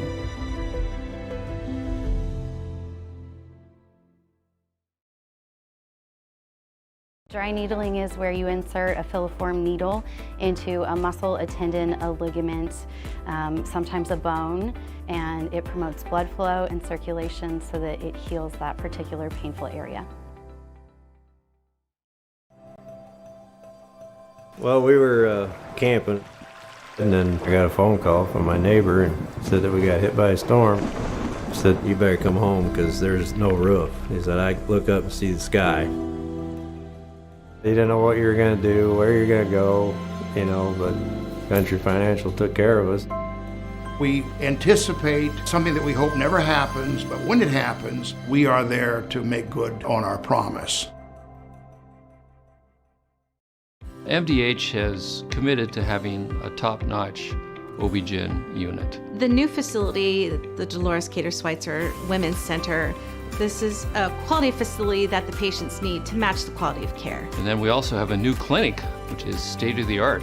And here at McDonough, we have a team. And everybody feels like they're a part of the successes that we have. We have a strong team in our office and in labor and delivery. You will get the best care at McDonough District. Dry needling is where you insert a filiform needle into a muscle, a tendon, a ligament, sometimes a bone, and it promotes blood flow and circulation so that it heals that particular painful area. I chose physical therapy because I knew I wanted to be in the healthcare field. I wanted to be able to help patients in some way related to more in depth. We get to know our patients, and that's really what kind of sets us apart. Well, we were camping, and then I got a phone call from my neighbor and said that we got hit by a storm. He said, "You better come home because there's no roof." He said, "I look up and see the sky." You didn't know what you were going to do, where you're going to go, you know, but Country Financial took care of us. We anticipate something that we hope never happens, but when it happens, we are there to make good on our promise. And we're back here, 2 minutes remaining on the clock. The teams both out here on the field. And Chris, you going to go over some of the playoff outlook as it stands for this week? Yes, sir. Right now, if things ended, we see BPC as a 13th seed, 4-3. Heading, this could be entertaining. We go to Pawnee next week, and prognostications have us at Pawnee to start the playoffs. At this point, if things ended right now, BPC setting 13th out of the 25 8-man teams, 6th in the South Division, and I was looking at some stuff ahead of time where things were, looked at how things are going to stand after week 5. And in that case, I believe BPC will be, at least the way they're looking at things, BPC would be at number 2 seed Milledgeville at 8-1, as they've got BPC finishing 4-5, and West Prairie would get in as the 16th seed, going to the top seeded Polo squad. But of course, a lot can happen between now and next Saturday when the 8-man and 11-man playoff fields are announced.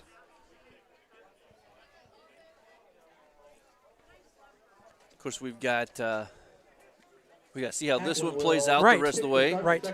And then, like you said, we got to make that trip to Pawnee next week, and I think that there could also be another game that, is a game kind of like this. But if we go down there and play, a lot of people expect Pawnee, with their record, should be favored. But look how this one's played out so far. Right, and, a lot of things can happen here. But like I said, BPC looking pretty good at this point, but you sure would like to get at least one win out of these last two, and ideally get 2 wins out of these last 2. And the more wins you get, the higher your seed's going to be, and a better seed you'll end up with. Well, we're set for action here for second half here from Bushnell Prairie City High School. As the Bulldogs have it teed up on the 40-yard line. Deep kick going to be kicked towards Lane Huffman. It's going to go past him and out of bounds. So instead of a good return we were hoping for, we're still going to get the ball at the 35-yard line to start the second half. Good job by Lane there, Jeff, on that kick, as the ball was tailing up towards the sidelines, not to try and make an attempt at that with the wind blowing pretty steady out of the south-southwest. You never know what screwy things can happen when you try and catch a ball the way the wind's blowing right now. BPC will start the second half at the 35-yard line. So 1st and 10 Spartans to start the second half. Ball on their own 35-yard line.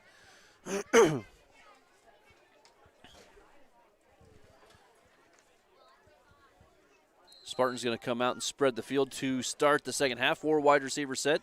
Hensley the lone setback. Going to drop back. Going to fake the quick screen. Is under pressure. Going to roll to the near side. Look to throw. Finally going to get forced out of bounds, but I think he's going to lose maybe a half a yard. Huntsinger on the stop for the Bulldogs. 5-yard gain for Hensley. I'm going to say no gain. 2nd and 10. Maybe. No gain for Hensley. 2nd and 10 now for BPC. Man, I like the way Ernie's thinking down there, but. Like the way you're thinking, but they're going to spread it out. 1 wide receiver to the top, 3 here on the bottom. Going to be a little quick pitch underneath to Ben Powell. He's got some running room. He's going to cut it upfield.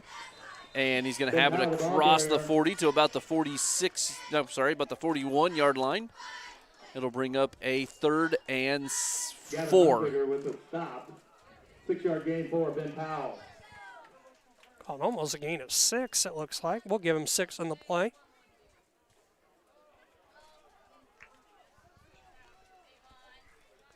So big 3rd down play here for the Spartans. First drive of the second half. Split backfield, 2 wide receiver set. Going to look to pass. He's under pressure. Going to make the man miss. Roll near side, still looking. Finally going to throw. Little sidearm throw intended for number 16, Sean Link, but It's going to be too low and too far out in front of him, so it's going to bring up a 4th and 4 now for the Spartans.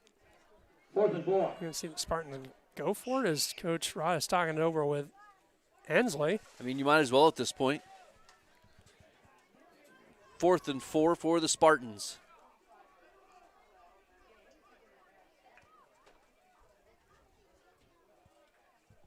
Two wide receivers, 2 running backs, a split formation.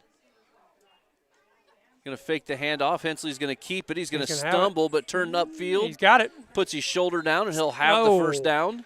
Said he must have stepped out. But Hathaway. Going to gain about 5 on the play, and enough for the first down.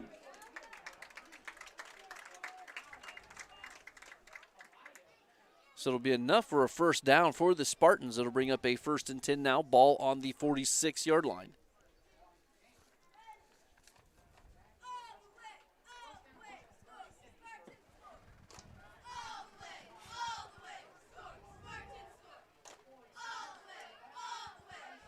Snap back to Hensley. 3 wide receiver set. Throws it out here in the flat, and pass is going to be dropped by Ben Powell.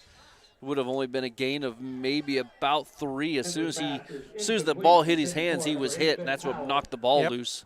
Now stop the clock with 10:55 to play here in the second half, third quarter.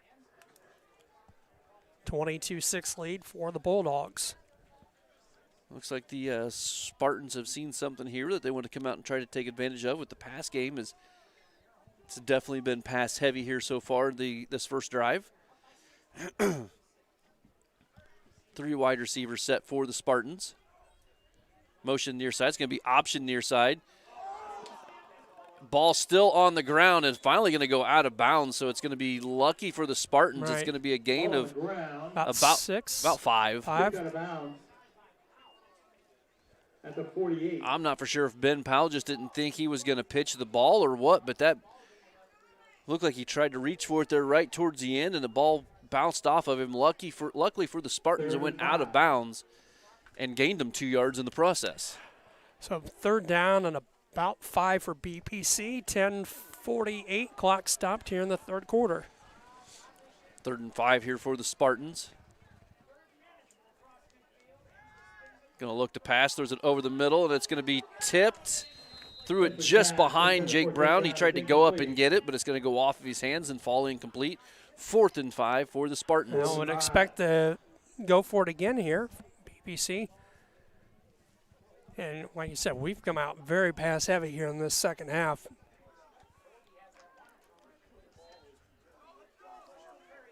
Big 4th down here for the Spartans. 4th and 5, ball right inside of the Bulldog territory.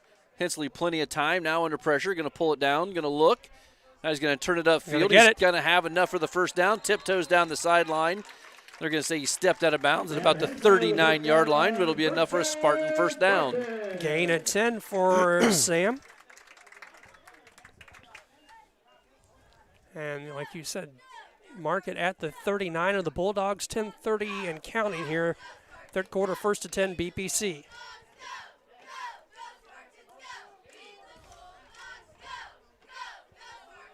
Four wide receiver set for the Spartans. Hensley going to drop back, going to throw out here in the flat to Dalton Horwittle. He's going to have the reception and a gain of about 5 yards, it looks like. Hensley's pass is complete to number 10, Dalton Horwittle. Second pass completion of the day for Hensley. 2 of 8 now in the contest. 2nd and 5. Looks like they marked it back just a little bit. We're going to call it 2nd and a short 6 for the Spartans. Ball right on the 35-yard line. 3 wide receivers set. Hensley in the shotgun, 1 setback. Going to drop back. Going to be a quick pitch to Ben Powell.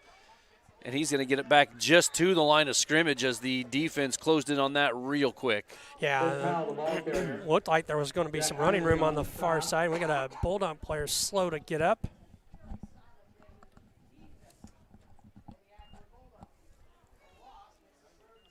Maybe a loss of about a half a yard on the play. Yeah, so now we're going to call it a full 3rd and 6 for the Spartans. 9:20 to play here, third quarter.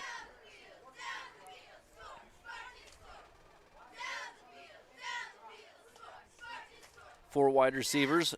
Hensley going to drop back. Going to pull it down, turn it upfield. He's going to get close to a first down. He's going to have the first down and a little more. breaks a tackle down the far sideline, finally pushed out of bounds at around the 12-yard line, it looks like. Maybe the 13-yard line.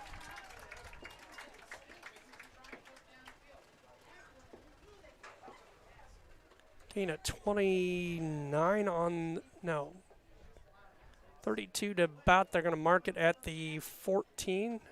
I'd call it the 13. Okay. So 21 on the gain for Hensley. Spartans to the line of scrimmage. Snap comes back to Hensley. He's going to hand it off. Powell. Ben Powell near side. Ben Powell's going to try to get to the outside. Gets across the 10 where he's finally brought down. Gain of about 3 on the play. At the 10-yard line.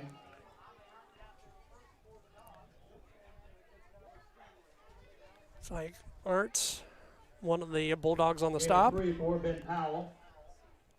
Clock was stopped when he went out of bounds. 3rd and 7. Correction, 2nd and 7 now for the Spartans. Handoff to Horwittle. He's going to follow his blockers upfield, but then he's just going to get wrapped up as the defense finally swarmed in through the gaps. Gavin Hunsicker with the stop for the Bulldogs. Oh, maybe a yard. Very short gain for the Spartans. Ball inside the 10-yard line now. So it'll be 3rd, and we're going to call it 7. Don't lose that stat sheet, Chris. That happened, didn't we, here a couple weeks ago at home? Last home game. Yep. I just hope whoever caught it finished the stats for you. It would have been nice of them. Offset I for the Spartans. Going to be a handoff fake out of it. Look to he's throw. open. He had a wide open receiver. Hensley's going to bring it back to the near side. Still got a wide open. Ben Powell. Touchdown, Spartans. 9 yards on the pass play. Had Sean Link on an out route or a little post corner route open. Didn't get it to him. Rolled back near side, and there were 2 Spartans in the end zone with no one around them. BPC touchdown. Need the 2-point conversion here. Offset I going to fake the handoff. Going to roll near side. And he had Powell open in the far corner. Yep. He was looking for that back of the end zone play for Link, though, but so were the Bulldogs. They were able to knock it away. So that'll make it a 10-point contest, 22-12, the score here from Bushnell Prairie City High School. 8:07 remaining in the 3rd quarter. Well, we were camping, and then I got a phone call from my neighbor and said that we got hit by a storm. He said, you better come home because there's no roof. He said, I look up and see the sky. He didn't know what you were going to do, where you're going to go, you know, but Country Financial took care of us. We anticipate something that we hope never happens, but when it happens, we are there to make good on our promise. Dry needling is where you insert a filiform needle into a muscle, a tendon, a ligament, sometimes a bone, and it promotes blood flow and circulation so that it heals that particular painful area. I grew up in a small town in Missouri, and I like the feel of community. I like knowing the people that I take care of and knowing the people around me, providing care for someone that you know is in this community and helping them to get better. Welcome back to Bushnell Prairie City High School, 22-12. The score now here. Spartans take the opening kickoff down for a score. Bittner's kick's going to be fielded at about the 17-yard line. Art's going to bring it straight up the middle. And he's finally going to get brought down at about the 36-yard line. So the Bulldogs take over 1st and 10, ball on their own 36. And we have a Spartan down on the ground. Is that 10? Nope. No, it's got a 2 in it. I think it might be 62. Might be Hoyle on the ground. Yep.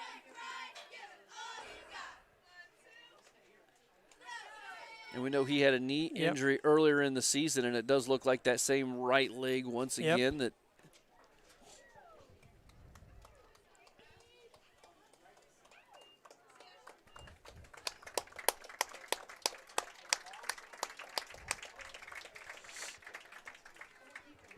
Bulldogs will have it 1st and 10 from their own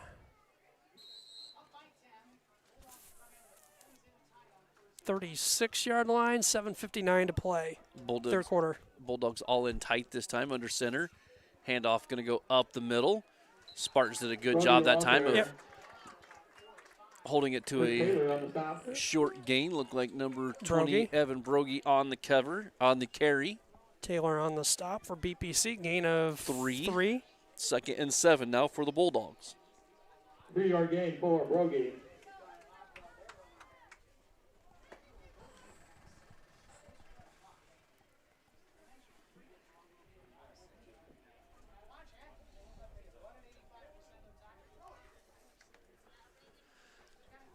So here on 2nd and 7, Bulldogs come to the line there. They're going to spread it back out. 3 wide receivers near side, 1 far side.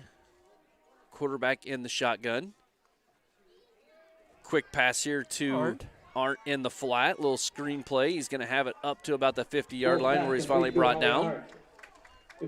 Gain of 12. It's going to be enough for a Bulldog first down, and they're going to mark the ball right on the 50-yard line. Nose of the ball on the 50-yard line, I should say.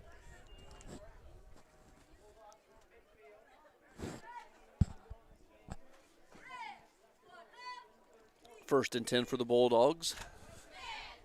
22-10 the score. Just under 7 minutes to go here in the third quarter. 3 wide receivers far side this time, 1 near side. Another quick pass out here to the flat, and this time the Spartans read it well, but once again, we don't tackle very well. Going to get about 3 out of a play that should have been a loss of about a yard or 2. Looks like they're going to mark it for maybe a gain of 2 on that one. But, yep, it should have been a loss on the play. But, once again, arm tackles just do not cut it. Brogy, I believe, on that catch, number 20 for the Bulldogs. Clock down to 6:10. So 2nd 8 now for the Bulldogs. They're going to spread the field once again. Watch the fake and the deep ball here. There's the fake. There it is. Looking for the now. He's just going to pull it down and run it now. Lots of room. And a good job by Horwittle that time to grab an ankle and pull him down. Going to wrap him up about a yard short of the first down. Going to leave up a 3rd and 1 now for the Bulldogs. Ball on the Spartan 41-yard line. And he was looking for that deep ball down the near sideline. Spartans did a good job of covering it that time. He just pulled it down and ran it for a gain of about 6, I think. So here on 3rd and 1, 4 wide receiver set once again.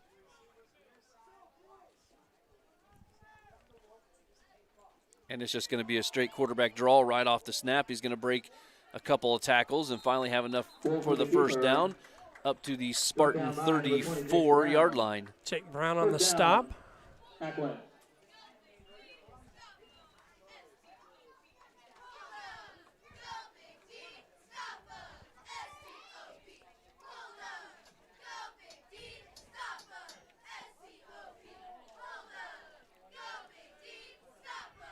They're going to stick with the same formation. 3 wide receivers near side, 1 far side, no running backs. Out here to the flat to Arndt. He's going to catch it. He's going to be tripped up by Horwittle, but not before he gets a gain of about 9. It's going to bring up a... Tackled by Hensley and Horwittle. That's going to put Wolf exactly 200 yards passing on the afternoon. Arndt 7 catches for 149. Going to bring up a 2nd and 1 now.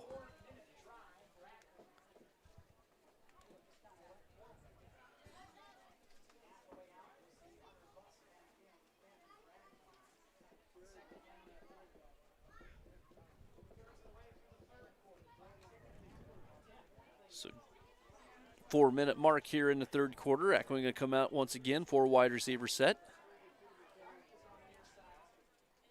Quarterback drops back, looks to throw over the middle. Throw behind him, and as that intercepted, the back judge it. Back judge says no. Wow, that was close. Sam not arguing any. We'll see here. I got the replay behind me. The nose of the ball was on the ground, so that'll stop the clock. 3rd and 1, 3:48 to play here in the third quarter with the Bulldogs up by 10. I tell you what, though, that was so close that the nose of the ball hit and Sam grabbed it to where it made it look close, but the back judge made the right call. So now they're going to come in tight, quarterback under center, 2 running backs in the backfield. Handoff to the first back through. He'll have enough for a first down. That'll be Broggie. Get it down to about the 22-yard line. The Bulldogs. 12 carries, 66 yards for Broggie on the afternoon. 23-yard line is where they're going to mark it. 1st and 10 for the Bulldogs.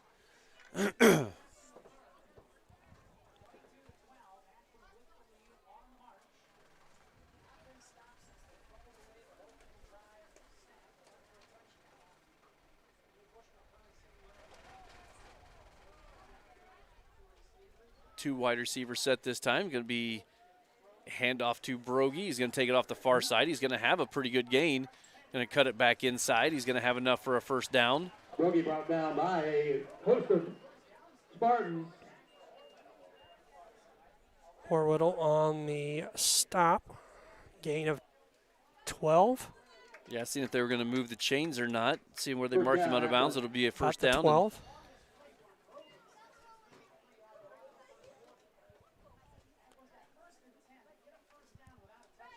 First and 10 from about the 12-yard line.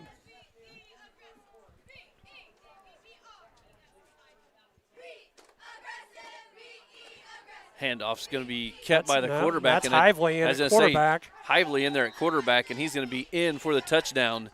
As I said earlier, the way he was running those 2-point conversions, I don't know why you don't have him in there running that read option offense, and there he is, and in for the touchdown from 12 yards out.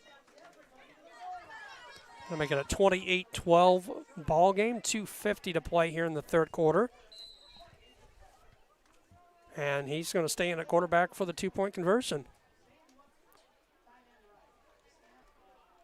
This time he's going to leave the ball, Broggie. and Broggie's going to be in for the 2-point conversion. That'll make it 30-12 now for the Bulldogs. 2:50 remaining, and I tell you what, Chris, is before we go to a break here, 2 drives off the clock, and we're already almost, you know, through third quarter. Yeah. This time, let's meet your Spartan cheerleaders. I chose physical therapy because I knew I wanted to be in the healthcare field. I wanted to be able to help patients in some way related to more in depth. We get to know our patients, and that's really what kind of sets us apart. Well, we were camping, and then I got a phone call from my neighbor and said that we got hit by a storm. He said, "You better come home because there's no roof." He said, "I look up and see the sky." He didn't know what you were going to do, where you're going to go, you know, but Country Financial took care of us. We anticipate something that we hope never happens, but when it happens, we are there to make good on our promise. And we're back here, Bushnell Prairie City High School. 2:50 remaining here in the third quarter. 30-12 the score as both teams took their opening drives down for touchdowns. Spartans and the Bulldogs here taking up almost the full third quarter on those 2 drives. Right.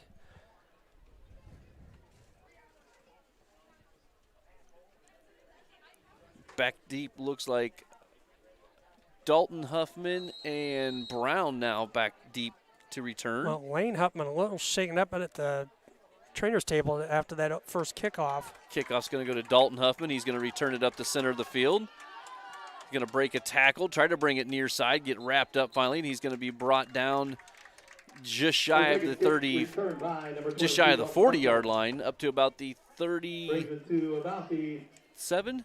Yeah, it looks like they marked it at the 37. I tell you what, the tee was almost kicked from the 40 to the 40. Yeah, I noticed that one on the return there. I was like, geez, is that the tee underneath some of those kids' feet?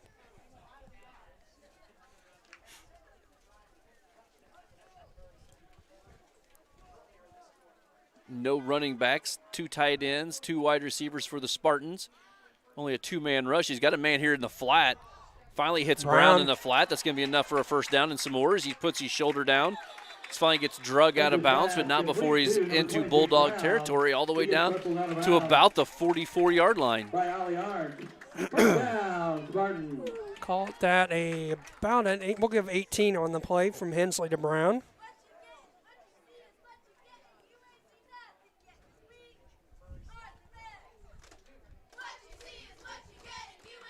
First and 10, BPC from the Bulldog 43.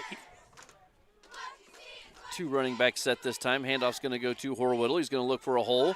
Cuts it up the middle. He's going to have it inside the Bulldog 40 down to about the 39-yard line. Called a gain of 4. Brings up a 2nd and 6. Clock down to 2:10 to play here in the third quarter. A 30-12 lead for the Bulldogs of Freeport Aquin. Spartans to the line of scrimmage. 1 wide receiver. Split backfield.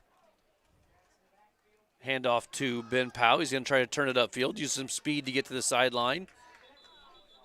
He's going to be close to a first down. He did a good job there. I thought Ben was going out about the 35.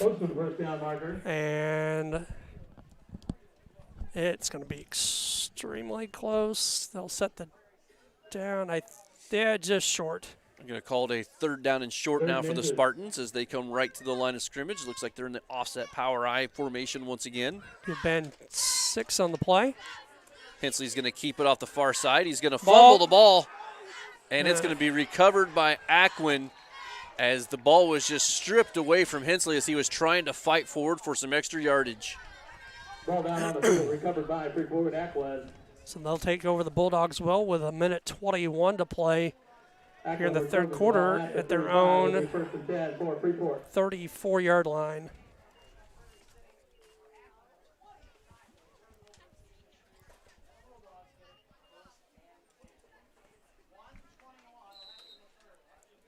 So 1st and 10 after the turnover for Aquin. Ball on their own 34-yard line.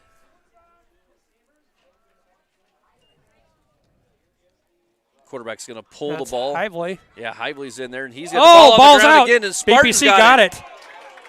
Oh, they say it was. They're going to whistle him down. Holy cow. Ball down on the ground. Wow. Gain of 8 on the play for Hively. And they're going to take Hively out of the game and move Wolf back at quarterback.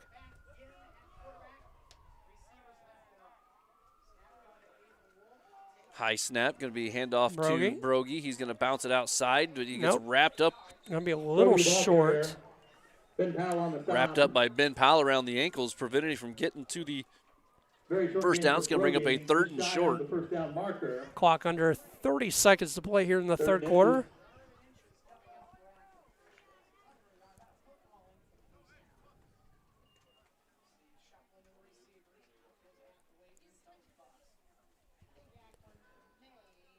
And I don't know if Aquin's going to, they are going to come to the line with 10 seconds to play. Nope, now he turns around and looks at the clock. So that will bring the third quarter to an end here at Bushnell Prairie City High School here on Senior Day. It is the visiting Bulldogs 30 and your Bushnell Prairie City Spartans 12. MDH has committed to having a top-notch OB-GYN unit. The new facility, the Dolores Cater Schweitzer Women's Center, this is a quality facility that the patients need to match the quality of care. And then we also have a new clinic, which is state-of-the-art. And here at McDonough, we have a team. And everybody feels like they're a part of the successes that we have. We have a strong team in our office and in labor and delivery. You will get the best care at McDonough District. I have my certificate in vestibular rehabilitation, which focuses on patients with dizziness and balance disorders. It's been very rewarding because a lot of times it's a very short-lived treatment plan and the patient has remarkable results in a small amount of time.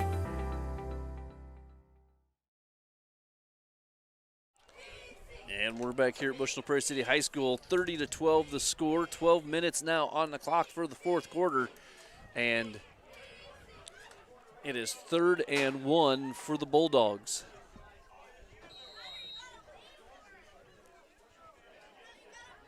Two wide receiver set. Going to fake the handoff. Quarterback keeper up the middle. He's going to be. Oh, it bounced off. Once again, arm tackles is the. Still on his feet. The ball carrier. Get it down to the BPC 36. 20 yards in the game. First down for the Bulldogs. It'll be 1st and 10 now from the Spartan 36-yard line, as they had him stopped in the backfield. Yeah, would have been no gain or maybe a loss of about a half yard, and it turns into a 20-yard gain. 2 wide receivers, 1 setback, quarterback in the shotgun. He's going to drop back. He's going to look to pass here. Going to throw one deep over the middle. Wide open. And, yep. Brown falls down on the coverage. I think Brown fell down with a little help. Yeah. 36 yards on the pass play. That's the 3rd pass from Wolf to Art. Yeah, the sad thing is I'm pretty sure Art had a hand in the back of Brown's back and helped him to the ground there, but they were behind the deepest official. He didn't even see it. 8 catches for 185 yards now for Art. That'll make it 36-12, 11:26 to play. 2-point conversion here for the Bulldogs. They've been perfect today so far. Throw to the flat, wide open wide receiver, and they will continue that as edge on the 2-point conversion. So 38-12 the score now from Bushnell Prairie City High School. 11:26 to go in the contest. MDH has committed to having a top-notch OB-GYN unit. The new facility, the Dolores Cater Schweitzer Women's Center, this is a quality facility that the patients need to match the quality of care. And then we also have a new clinic, which is state-of-the-art. And here at McDonough, we have a team. And everybody feels like they're a part of the successes that we have. We have a strong team in our office and in labor and delivery. You will get the best care at McDonough District. I became a nurse practitioner because I wanted to do more, I wanted to learn more, actually have more hands-on individually with patients. The rewarding part for me is that I get to come to work and learn something new every single day. And we're back here at Bushnell Prairie City High School. 11:26 on the clock, 38-12 the score here. So the Bulldogs once again find the end zone here in the second half. Brown and Dalton Huffman back deep.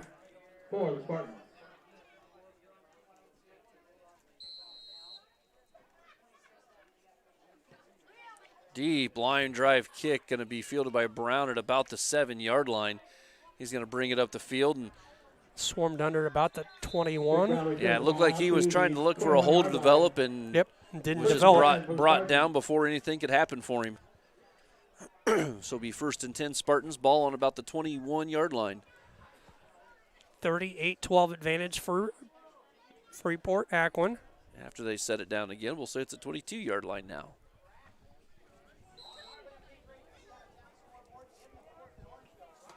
Spartan's going to spread the field with 3 wide receivers, going to drop back. Hensley's going to look to pass. He's got the wheel route open here on the near sideline for Powell. Just overthrew him. Ben Powell was open, ran a little wheel route there out of the slot receiver formation. Right. That'll stop the clock. 2nd and 10, 11-13 to play here in the contest. Well drawn up play, even a well executed play. That ball just has a tad bit more air. Any more air though, and it's liable to be picked off. So 4 wide receivers this time. Hensley drops back, looks to throw. Now pulls it down. He's going to get it down here the near sidelines. Finally going to get pushed out of bounds at about the 39-yard line. It's going to be enough for a first down. And a gain of about, 17? I'm going to give him 18 on the play.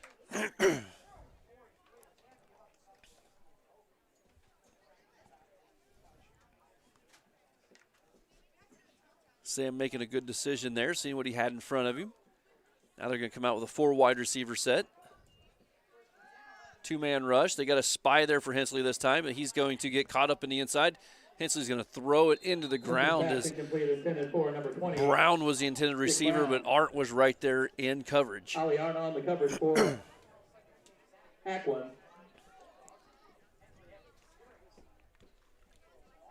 That'll stop it with 10:56 to play. 2nd and 10 BPC from their own 40, almost 40-yard line, call it 39. Looked like this time they had a linebacker there shadowing Sam, but he actually got caught up in the mix there. Right. Little inside shovel pass to Ben Powell. He's going to have it across the 40 up to about the 44-yard line. Called a gain of 4.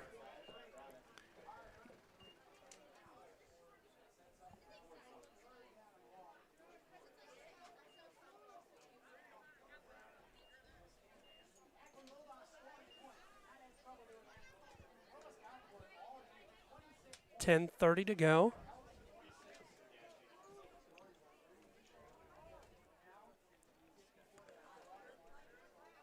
Called a 3rd and 6. They're going to throw it out here to the flat. Ben Powell's going to Off of Powell on the ground and right up into the hands of Wolf for the Bulldogs. Ford Explorer parked just north of the football field with license plate BN 97905. Please meet the gentleman down at the bottom of the crow's nest at this time. Ford Explorer, please meet at the bottom of the crow's nest. So it's going to bring up a 4th and 7 now for the Spartans. They're going to come out 4 wide receiver set. Going to drop back, look to pass. Hensley's looking around. He's got pressure from behind. He's finally going to roll out, pump fake. He'll get enough for the first down and keep himself in bounds. He's going to get it into Bulldog territory all the way down to about the 44-yard line. Called a gain of 14 on a first down for Sam Hensley and the Spartans. Sam able to stay in bounds and get himself another 6 yards after that. 14 carries, 88 yards for Sam on the afternoon. Pump fake got him a little extra yardage. It did make the defender that had it look like an angle on him hesitated just enough to let Sam to get around the corner. So first down, BPC from the Bulldog 43-yard line, 9:40 to go. 3 wide receiver set for the Spartans. Gonna drop back, look to throw, plenty of time, still plenty of time, no pressure. Still plenty of time, finally just gonna loft it out down the field, and once again, Brown's gonna drop one that's right to him. Yeah, I think Jake trying to take off before the football brought in. 2nd and 10 for the Spartans. Clock stopped, 9:28 to play. 2nd and 10. Timeout, Bulldogs. Timeout, Aquin. Mark your calendar, once again, November 6th. So I think they want to try to change something up, see something that they're maybe giving up on the run plays they want to stop, but that'll give us a chance to thank some more of our sponsors. Thank you for voting McDonough District Hospital Rehabilitation Center as best of the best. McDonough County, let their experience in dedicated sports medicine and rehabilitation staff show you why MDH has been voted best of the best in 2017, 18, 19, and again in 2020. 3 convenient locations to serve you, 2 in Macomb and 1 in Bushnell. And MTC Communications, having slow, unreliable internet just doesn't cut it in 2021. MTC Communication offers lightning fast, reliable fiber internet, video, phone service, camera systems to the McDonough, Henderson, and Hancock County areas. Visit mtc.crowdfiber.com to check availability.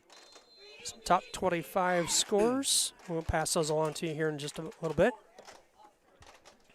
As it is Oklahoma State over Texas 32-24. So 2nd and 10 here for the Spartans. 4 wide receiver set. Hensley in the shotgun. He's going to drop back. Surprised there's not. There's the flag, and that's going to be unfortunate as Ben Powell's going to have a nice catch for about 17 yards, but Hensley feeling the pressure up the middle, and there's a couple of yellow markers down. Be the first penalty on BPC in the afternoon. Yep. Yeah, cannot. Anytime you spin a defender around and throw him to the ground, you're going to get a flag every single time. Mark it off from the Bulldog 49. So that'll mark it back all the way to the 41-yard line of the Spartans. So not only is that going to be a spot foul, but it's going to bring up a 2nd and 25. Yeah, we'll call it 2nd and 25.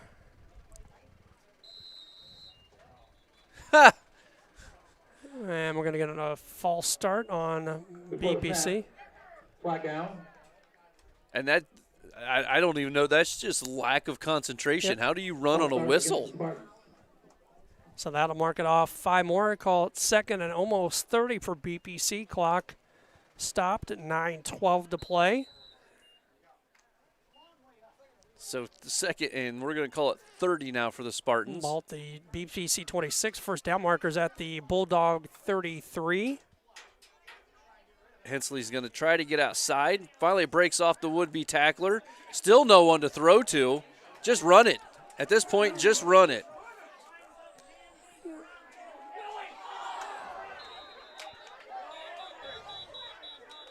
And a penalty flag on the far side.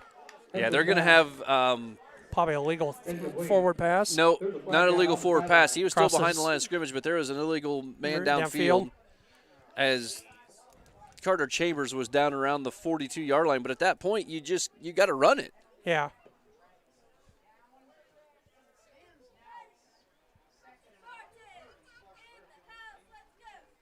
Officials discussing that. Clock stopped, 8:46 to go. The Spartans know it's against them. Look how far back they're moving back already.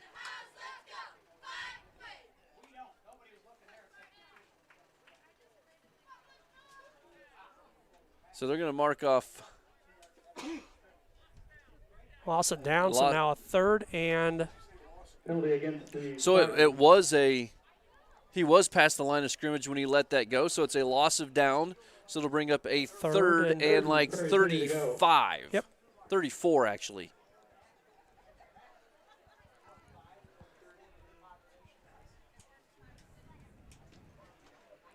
Yeah, at that point, you just got to take off and run after that much you're time of not getting a receiver open. Just take off and run with it. And now Hensley's going to go down back at the 25. So that'll bring up a fourth down from their own 40. From their own 25-yard line, and they have to get it all the way down to the 34-yard line of their own territory for a first down. So loss of almost 10 on the play. It's going to be a fourth and 42? See Huffman come in to punt. Yeah, fourth and 42. Yep. I don't think you're going for that.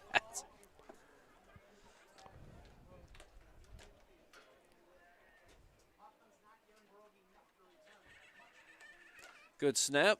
Good end-over-end pump by Dalton. Going to take a decent Spartan bounce. And tell you what, that's awful close. That's one of those things that as a coach, you're yelling at your player to get away because that ball can take a weird bounce off of you. And that would have been nice for the Spartans, but as it is, the ball gets down near the first down marker. About the 42-yard line. So it'll be first and 10 for the Bulldogs on their own 43-yard line.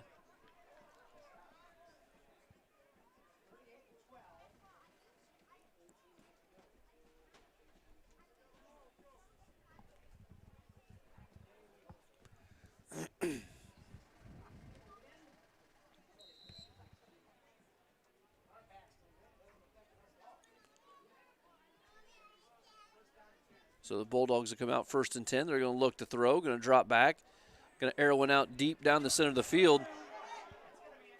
And it's going to be incomplete as he had Arndt once again wide open down the center of the field. This time just underthrew him. Maybe the wind held that one up. Just a little bit. Coverage on the play by Bittner for BPC.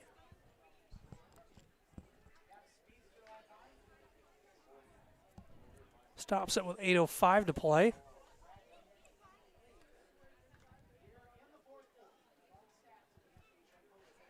Surprised you're throwing the ball with where we're at in the contest, but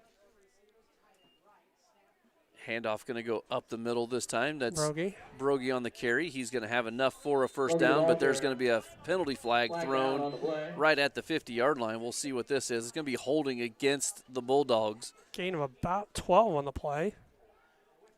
With where the flag is thrown here at the 50, that'll mark it back to the set up a second and a flag thrown at the 45-yard line.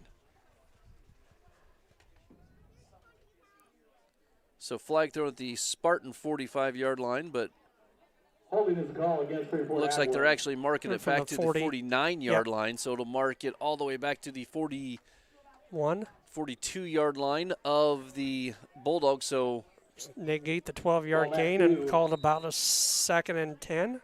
Yep. So pretty much a no gain on the play. Redo the play.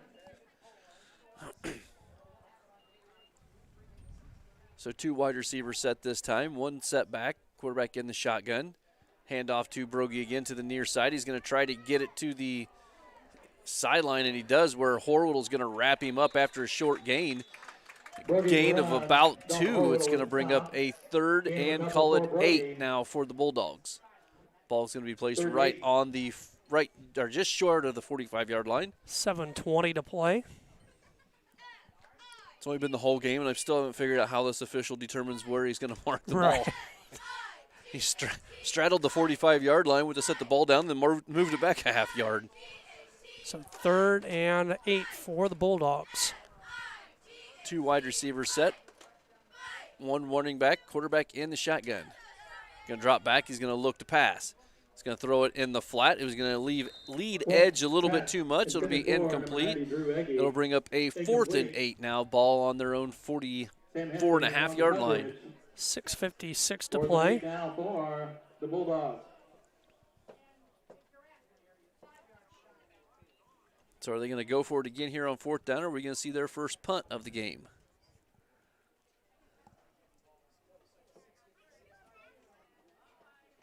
It looks like they're going to go for it here on 4th and 8.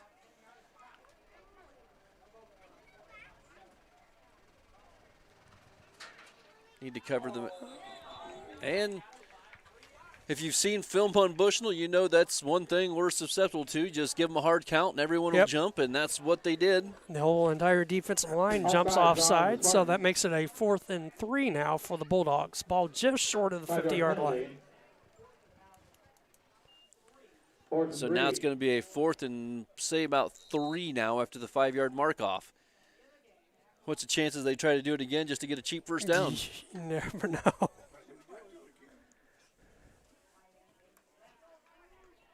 So 4th and 3 now. And they we did try it again, and we almost gave it to them. Now he's going to drop back, look to pass here on 4th down. Going to throw one down the center of the field. And thank the official for the coverage on that one. Because otherwise. Intended for Ollie Arndt. Otherwise, that might have been 6 for the Bulldogs. As we said last time, they had that deep pass. The official wasn't anywhere in the play and was behind the play and didn't see the pass interference. So it'll be a turnover on downs. It's only the first time that they had the fumble, and their very next possession they went 4 and out. So this is the first time the Spartans have stopped them since then. So BPC gets it on the turnover on downs at midfield. They're going to come out with a 4 wide receiver set. Going to drop back, look to throw. Going to loft one near the sideline here, and Ben Powell with a nice catch and a drag of the feet. Good throw by Sam. Put it out there where only Powell's going to be able to come up with that ball. 16-yard reception. Give him a 17-yard reception and a first down. 34-yard line. First down. 1st and 10. Ball on the Bulldog 34.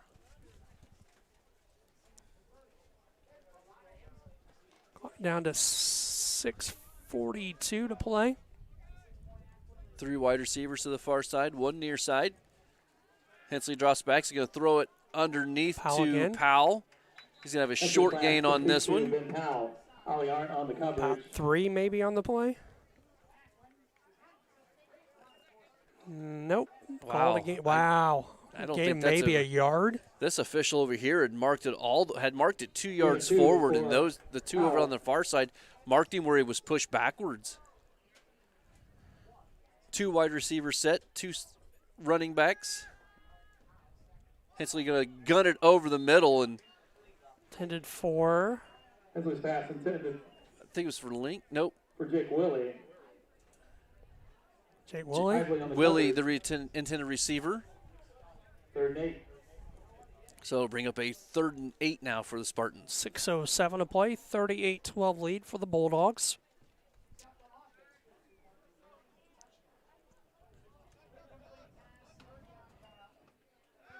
Hensley looking to throw. Plenty of time. Still plenty of time. Probably going to pull it down. Lots of running room. He's going to power his way forward. He'll have enough for a first down. Hensley with the keeper. Give him a gain of about 9 and a Spartan first down. 96 yards on 15 carries for Sam on the afternoon. First down, Spartan. Clock stop while they set the chains. 5:56 to play.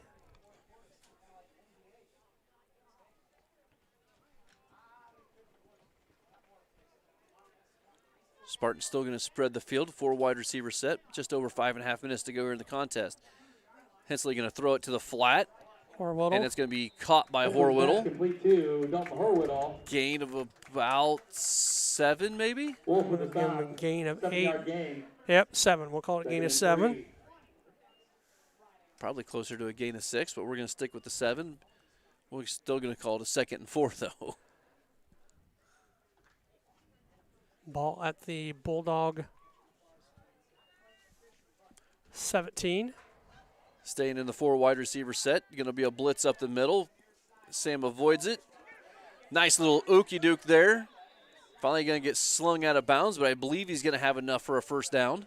Down about the 14. Maybe he's going to be just short. Say just short. So it's going to bring up a 3rd and short here for the Spartans. I don't think you change anything. I think you just leave it spread, and if you have something wide open, if not, try to see if you can get it yourself. The linebacker's been blitzing right at the middle the last 2 plays. Sam's going to drop back, and they just cut everyone in front, and Sam's going to make a little shoulder fake and have enough for a first down. About down the 10. Yep, down near the 10-yard line. That'll put Hensley over 100 yards, 103 yards on the afternoon. Looks like it's going to be just outside the 10-yard line, so it'll be 1st and 10, ball on, we're going to call it the 11, so they can get a first down without getting a touchdown. 4:50 and counting here in the 4th quarter.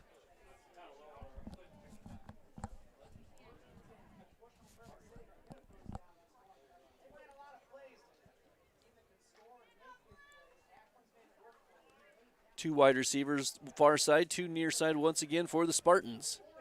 Hensley's going to drop back, blitz up the middle. He's got a wide open receiver, but he's going to throw it behind him and low intended receiver Ben Powell. Bring up 2nd and 10. 4:30 to go.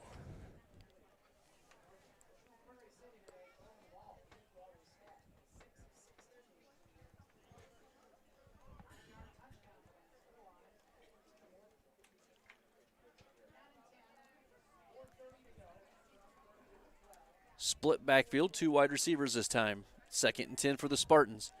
Going to fake the handoff. Well, maybe a busted play. Hensley's going to try to cut it back. He's trying to make something happen. Gets tripped up, regains his feet. And he's finally going to get brought down. Maybe a short loss, but you can just tell Hensley is gassed. Yeah, he's got very little in the tank right now.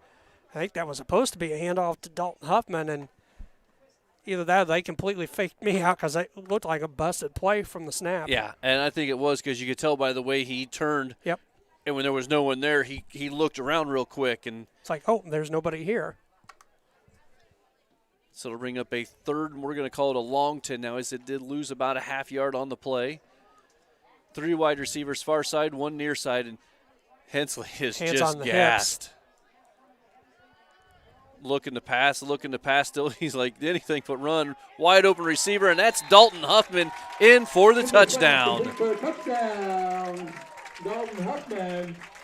11-yard touchdown reception. So 38-18 the score now.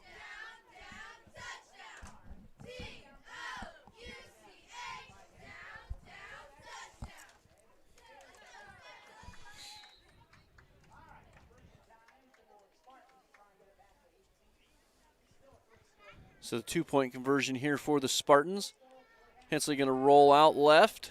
Going to throw to the, and Willie, the intended receiver. And once again, the 2-point conversion is no good. So that'll leave the score 38-18 here from Bushnell Prairie City High School. The Bulldogs on top of the Spartans here on senior night. I'd like to thank Community News Brief for all your local news. Subscribe to Community News Brief weekly edition, mailed directly to your home every Friday as an option. You can also receive Monday and Wednesday editions by email, all for only $42 a year or $38 a year if you're 65 or older. Single copies can be purchased at select locations in Bushnell, Colchester, and Blandesville. Rosie's Pizza offers something for everyone with pasta, sandwiches, and, of course, pizza. Dine in or carry out at 458 East Main Street in Bushnell. They also deliver to Good Hope, Adair, and all points in between. Call 772-2101 for deliveries. Good Hope Gardens, located at 445 East Main Street in Good Hope, just east of North Elementary School, open April through October, Monday through Friday, 10 to 6, Saturdays, 10 to 4, for all your fresh produce needs. Right now they have pumpkins and other fall goods available. Grover and Mary Jean DeCounter, her family invite you to Good Hope Gardens. Come see where it's grown. And the Spartans will come out, ball teed up on the 40-yard line. Bettner to do the kicking duties. 3:33 remaining in the contest. 38-18 the score. Bettner's kick's going to be a deep kick, going to be fielded at about the 23-yard line. Brogy. Brogy's just going to look for some running room here. Now he's going to bring it back to the near side, cut it back up the middle. And then finally, Dalton Huffman comes in from behind to make the tackle at the 50-yard line. Bettner's kick returned by Evan Brogy to the 50-yard line. 3:23 remaining, 20-point lead for the Bulldogs.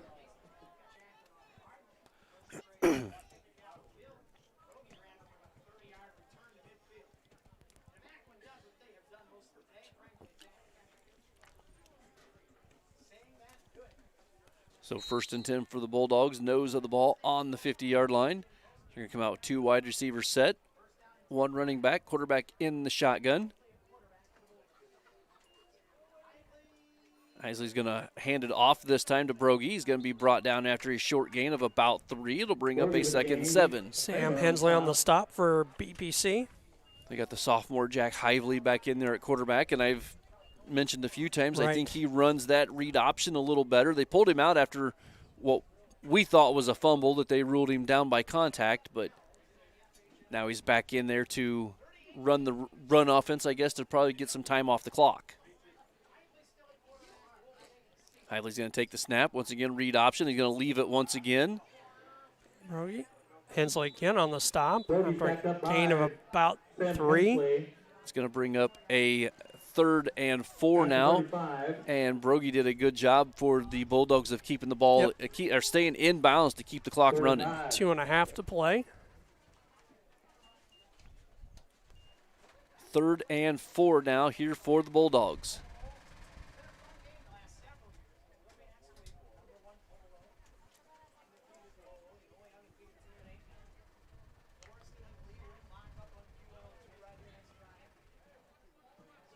They're going to come out with 2 wide receivers, 1 running back, quarterback in the shotgun here on 3rd and 4. This time he's going to pull it. He's going to tell you to take it up the middle. He's going to get wrapped up, and he's going to be brought down short of the 1st down. Gain again of about 3. Gain of 3. It'll bring up a 4th and 1 now for the Bulldogs. Clock running. Just under 2 minutes to go with the minute 46 mark. So 4th and a long 1 for the Bulldogs. When you look at the ball compared to the 40, but then you look at the down marker compared to the right. They don't look the same distance. It looks like it's almost closer to about a full 1.5 yards, almost 2. So here it is on 4th down and a yard. Hively takes the high snap. He's going to keep it, and he's going to have a 1st down. That was a nice read. As even number 20 was surprised the ball. Brogy had the ball, and he was looking for a spot to run, and when Hively pulled that, you saw him look back like, where'd the ball go? That'll be enough for the Bulldog 1st down, a minute 15 to play. That'll stop the clock briefly while they reset the chains. Clock running now. It'll be under a minute here before they snap the ball. I would assume they're going to wait for that back judge to start counting down. They did on the last couple plays. As it looks like they're actually going to be in a kneel-down position, and that's what they're going to do. They're going to kneel it down.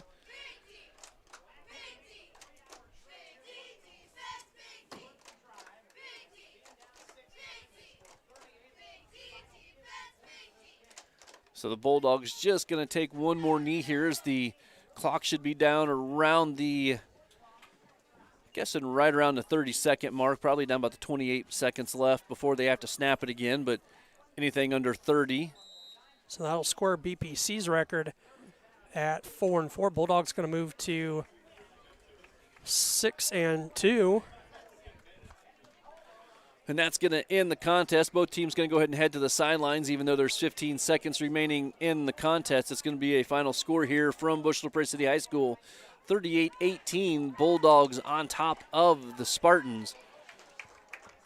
Hensley Grain and rural Bushnell has a long family history of taking an active role in Bushnell Prairie City District and especially Spartan athletes. Good luck, Spartans, in the 2021 athletic campaign. So I think we're going to step away here for a little bit, give you a couple advertisements. We'll see if we can get back, get some stats in, and of course we'll be joined by Coach Rodis here shortly. You know, you see fires on TV all the time. You don't understand what the families are really going through until you've lived it. The day before the fire, life was good. We went to bed, we woke up, and we had nothing. If it was not for Country Financial, we would still have nothing.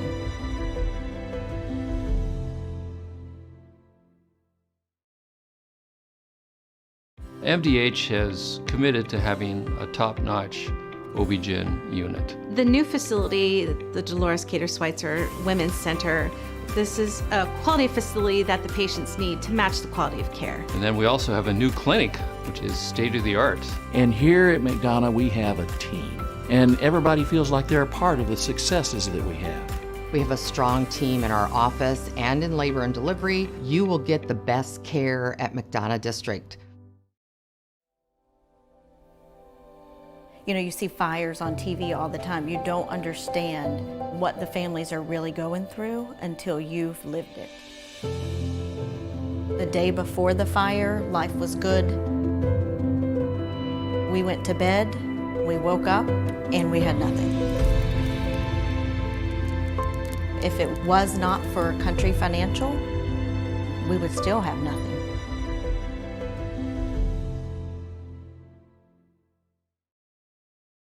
And welcome back here to Bushnell Prairie City High School. Final score 38-18. Chris got some final stats for us here before Coach Rodis joins us. Yeah, BPC 18 carries for 103 yards to Sam Hensley on the afternoon. Ben Powell 14 for 46. Dalton Holriddle 8 for 32. Hensley 8 of 20 passing, 101 yards, 2 touchdowns, 1 interception. Ben Powell with 3 catches for 27. Brown 2 for 50 and Horriddle 2 for 13. Huffman with 1 for 11 and the touchdown for BPC late. For the Bulldogs of Freeport Aquin, Aiden Wolf 9 carries 78 yards, a touchdown. Evan Brogy 17 carries 88 yards. Ollie Arndt 1 carry for -4. And Jack Hively 4 for 25. Wolf 12 of 20, 236 yards passing, 3 touchdowns on the afternoon. Ollie Arndt with 8 catches for 185. Jack Hively 1 for 10. Drew Edge 1 for 26, and Brogy 2 catches for 15 yards. 38-28 final. Freeport moves to 6-2. BPC 4-4 as Coach Rodis on his way up, and we'll get set up for our post-game interview here in just a second. So we're going to step away here for a couple minutes, a couple of ads here, and let us get things situated as Coach Rodis makes his way up. We'll be right back. MDH has committed to having a top-notch OB-GYN unit. The new facility, the Dolores Cater Schweitzer Women's Center, this is a quality facility that the patients need to match the quality of care. And then we also have a new clinic, which is state-of-the-art. And here at McDonough, we have a team. And everybody feels like they're a part of the successes that we have. We have a strong team in our office and in labor and delivery. You will get the best care at McDonough District. Dry needling is where you insert a filiform needle into a muscle, a tendon, a ligament, sometimes a bone, and it promotes blood flow and circulation so that it heals that particular painful area. I chose physical therapy because I knew I wanted to be in the healthcare field. I wanted to be able to help patients in some way related to more in depth. We get to know our patients, and that's really what kind of sets us apart. Joined here with Coach Rodis pregame. Coach, what do you tell the kids after this game? Because looking at it up here, 38-18, I don't think is actually indicative of what this game was. we were a few plays away or a few stops away, and this was a completely different contest. Just some missed opportunities, it looked like. Yeah, we just talked about that, and I don't mean to correct you, but it's post-game. It's after the game. You said pregame. But, that's fair. We just talked out there. We had some great things happening today. That's probably some of the best O-line play that we've had happen in this year. I mean, those guys worked their butts off out there today, and it really showed. And, I'm just really proud of how we came out and played. We came out ready to go. We were fired up. We made some good things happen that, we had some opportunities. We just we had some bad things happen we couldn't come out from, and we had some guys duck their heads at bad times, and we're gonna talk about that because from here on out we can't do that.